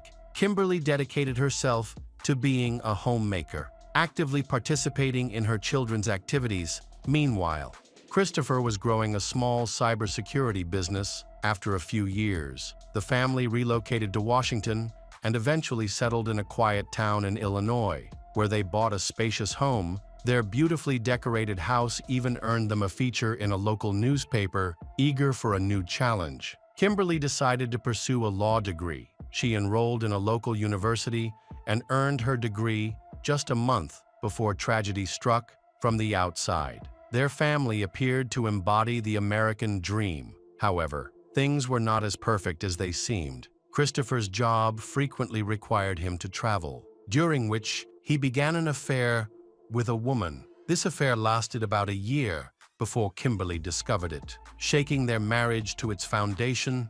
Despite Christopher's betrayal, they chose to stay together for the sake of their children. But the strain on their relationship only grew. Kimberly couldn't shake her suspicion that Christopher was still unfaithful, and ultimately, her instincts were correct, along with the emotional strain. Kimberly's health began to deteriorate. She struggled with severe anxiety, frequent migraines, insomnia, and even high blood pressure. Faced with these challenges, she decided to see a doctor. The medication prescribed to her became a regular part of her daily routine, and for about a year, She worked hard to manage her symptoms. In addition, Kimberly attended therapy sessions with a psychologist, where she discussed the increasing problems in her marriage. Despite this, she is still sociable, friendly, and energetic. In contrast, Christopher was seen by friends and family as a reserved introvert who rarely expressed his emotions. In June 2007, just before their 13th wedding anniversary, the couple planned a family trip to an amusement park in Springfield, Illinois. Christopher chose the destination, and the rest of the family agreed. Early in the morning, on June 14th, the Vaughn family set off in their SUV. A few hours later, a passing motorist found Christopher limping away along the highway. Covered in blood, he had a wound on his leg and calmly claimed that his wife had attacked him. However, his story became puzzling when he admitted he couldn't remember anything else, attributing it to a sudden loss of memory. According to Christopher, they were on their way to the amusement park when Kimberly began to feel carsick and asked him to stop. He pulled over and got out to check the roof rack. While he was outside, he heard an explosion and everything went dark. When he regained consciousness, he found blood running down his leg and in shock ran away. Unsure of what had happened to his wife and children, a passerby picked him up, but he couldn't remember where they had parked the SUV. When police later found the vehicle, they discovered a tragic scene. Kimberly and her 3 children had all been killed. From that moment, private investigator Bill Clutter stated that Christopher Vaughn became the main suspect, accused of murdering his family and staging it to look like a murder. Take his own life. Kimberly had been attacked once in the head, and each child had been attacked twice. A witness claimed that Christopher said his wife had pulled the trigger, but his memory seemed to fail him. When he reached the hospital, he reportedly told a nurse that, "You should call my wife. She gets mad when I don't call her." After getting treatment, Christopher was taken to the police station, where he was interrogated for nearly 14 hours. He returned for additional questioning on June 14th, 15th, and 17th. During these extensive interviews, he mentioned that Kimberly had asked him to pull over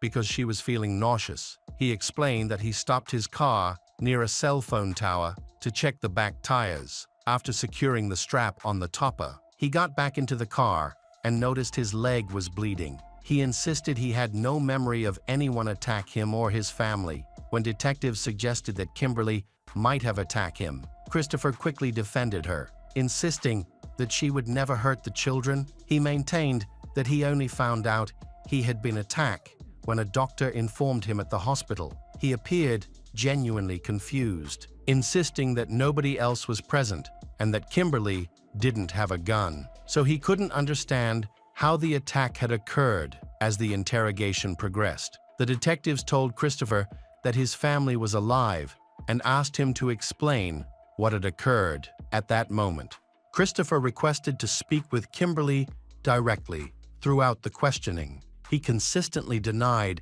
any involvement in the attack, claiming he had no recollection of the events. However, he soon altered his story, stating that it was Kimberly who attacked him. This inconsistency only added to the confusion and made it difficult to trust his account of the tragic situation. Initially, many people supported Christopher, believing he could not be responsible for such a dreadful act and speculating that someone else might be involved. However, the police, who had witnessed the crime scene, were convinced that the murders were domestic and ruled out the possibility of other suspects. During subsequent interrogations, Christopher was unable to provide any new information, remained adamant about his story. He claimed that Kimberly might have killed their children, injured him, and then taken her own life. He even considered himself fortunate that the bullet had only grazed the soft tissue of his thigh. Avoiding any major blood vessels,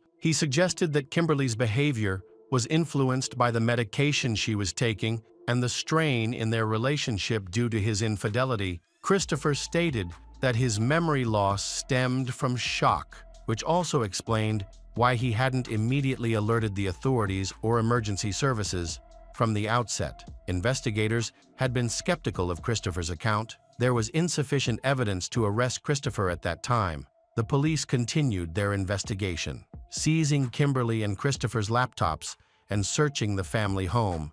During the initial investigation, Christopher was not detained and even organized the funeral for his wife and children. The funeral took place on June 23rd at a local funeral home, where many people attended. Several guests noticed the palpable tension between the Vaughn and Phillips families. Just before the service was set to start, police arrived and arrested Christopher on charges of murdering his family. He remained calm and did not resist the officers. However, his parents were outraged, claiming that their son was not allowed to say goodbye to his family, although Christopher's guilt had not been established. Extensive media coverage led the Vaughn family to suspect that his arrest during the funeral was an attempt to attract more public attention. In contrast, the Phillips family viewed the arrest positively.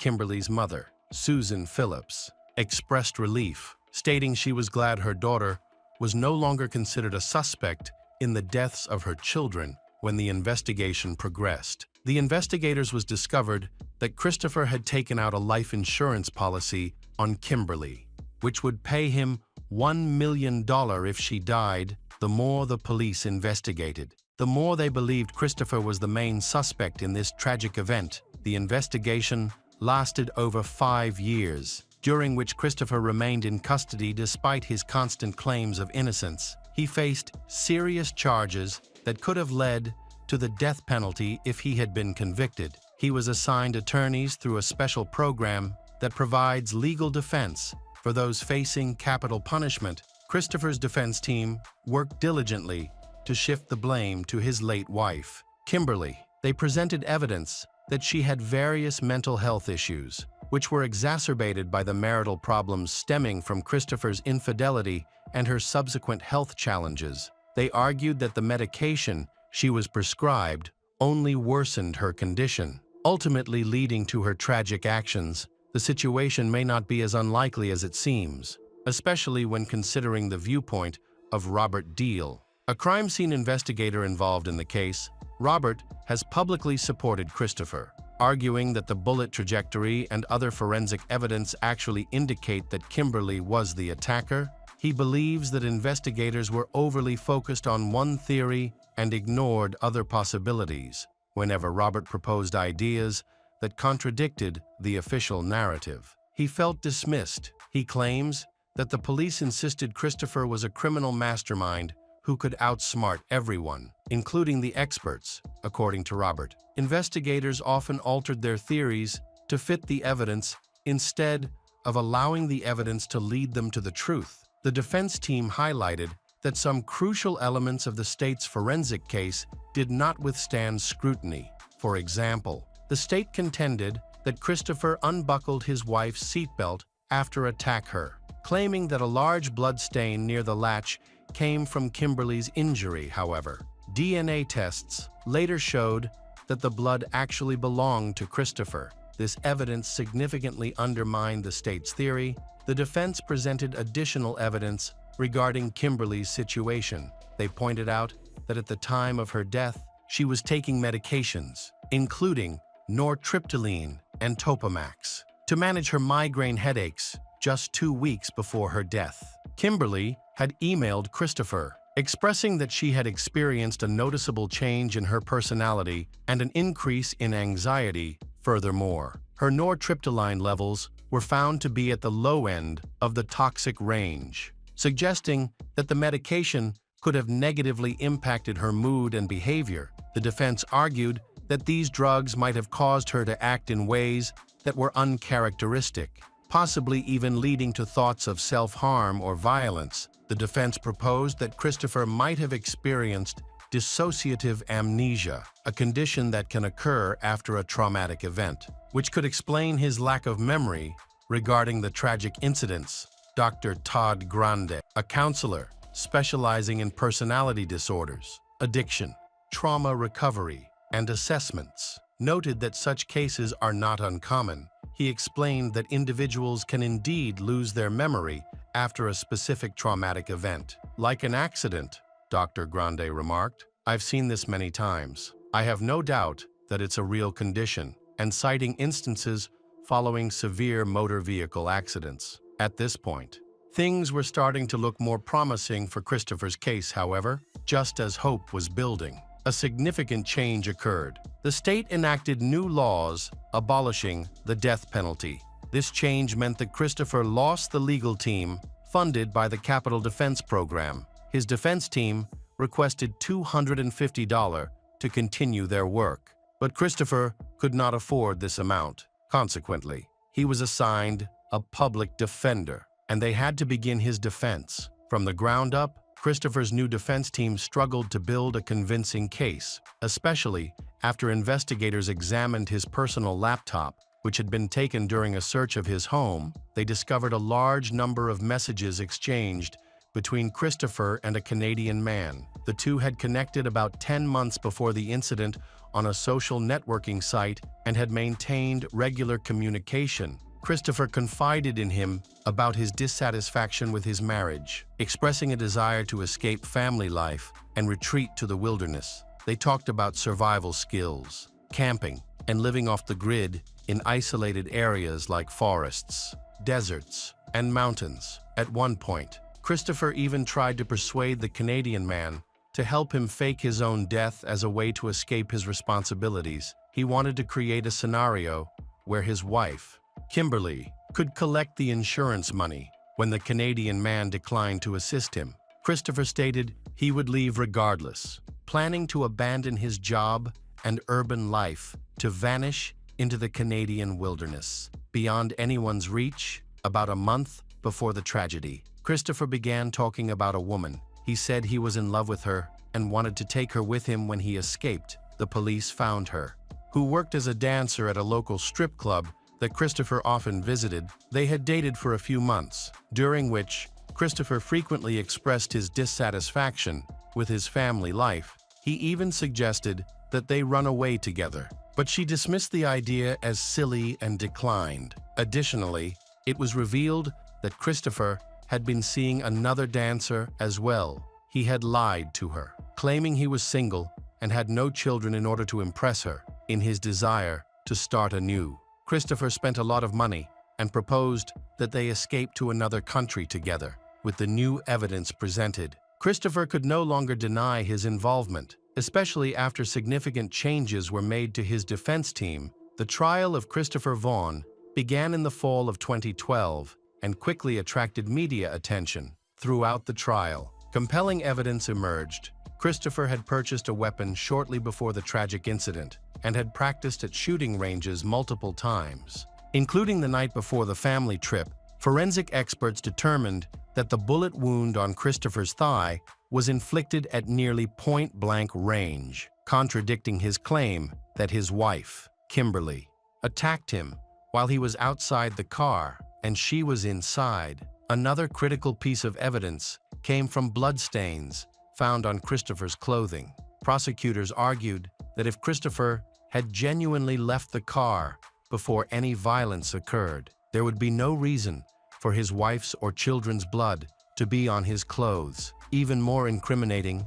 was the absence of Kimberly's blood on the murder weapon or on her hands, which would have been expected if she had attacked herself in the head. Instead, investigators found a drop of Christopher's blood on Kimberly's thumb, indicating she had been in close contact with him after he was injured. Further examination of Christopher's work computer revealed even more damaging evidence. He had researched methods for staging a crime scene. This information painted a clear picture of his involvement in the brutal murders of his wife and children. Kimberly's doctor was an important witness in the trial, stating that despite being prescribed medication for insomnia, headaches, and high blood pressure, Kimberly had never shown any desire to harm herself or others. The defense tried to challenge this evidence, but the jury ultimately found Christopher Vaughn guilty of the brutal murders of his entire family. He received 4 life sentences,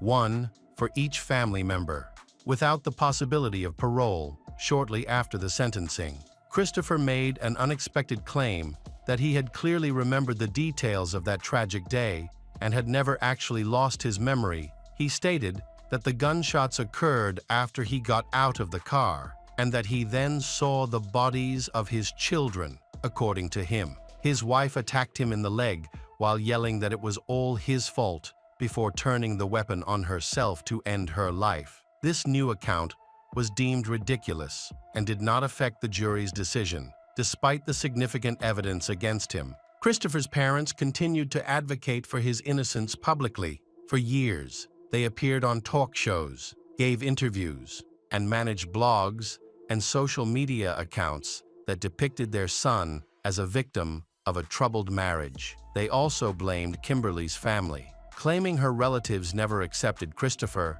and made his life difficult from the start. The Vaughn family submitted multiple petitions seeking clemency, hoping for Christopher's acquittal or a reduced sentence. Many of these petitions went to the state governor, who, after reviewing the case, stated he found no reason to question the court's decision. The governor noted that murdering a family member is among the most egregious crimes and assured there would be no leniency in this case. With all this information, is Christopher really the killer? Official reports said the weapon wound was in the thigh, very close to the genitals, and could have been fatal. However, he also attempted to escape to the wilderness without his wife, a detail that could suggest a possible motive. Furthermore, while in prison, Christopher reportedly wrote a 140-page notebook focused on his life, but he didn't mention his wife or children. Instead, his writing centered on his relationships with other women,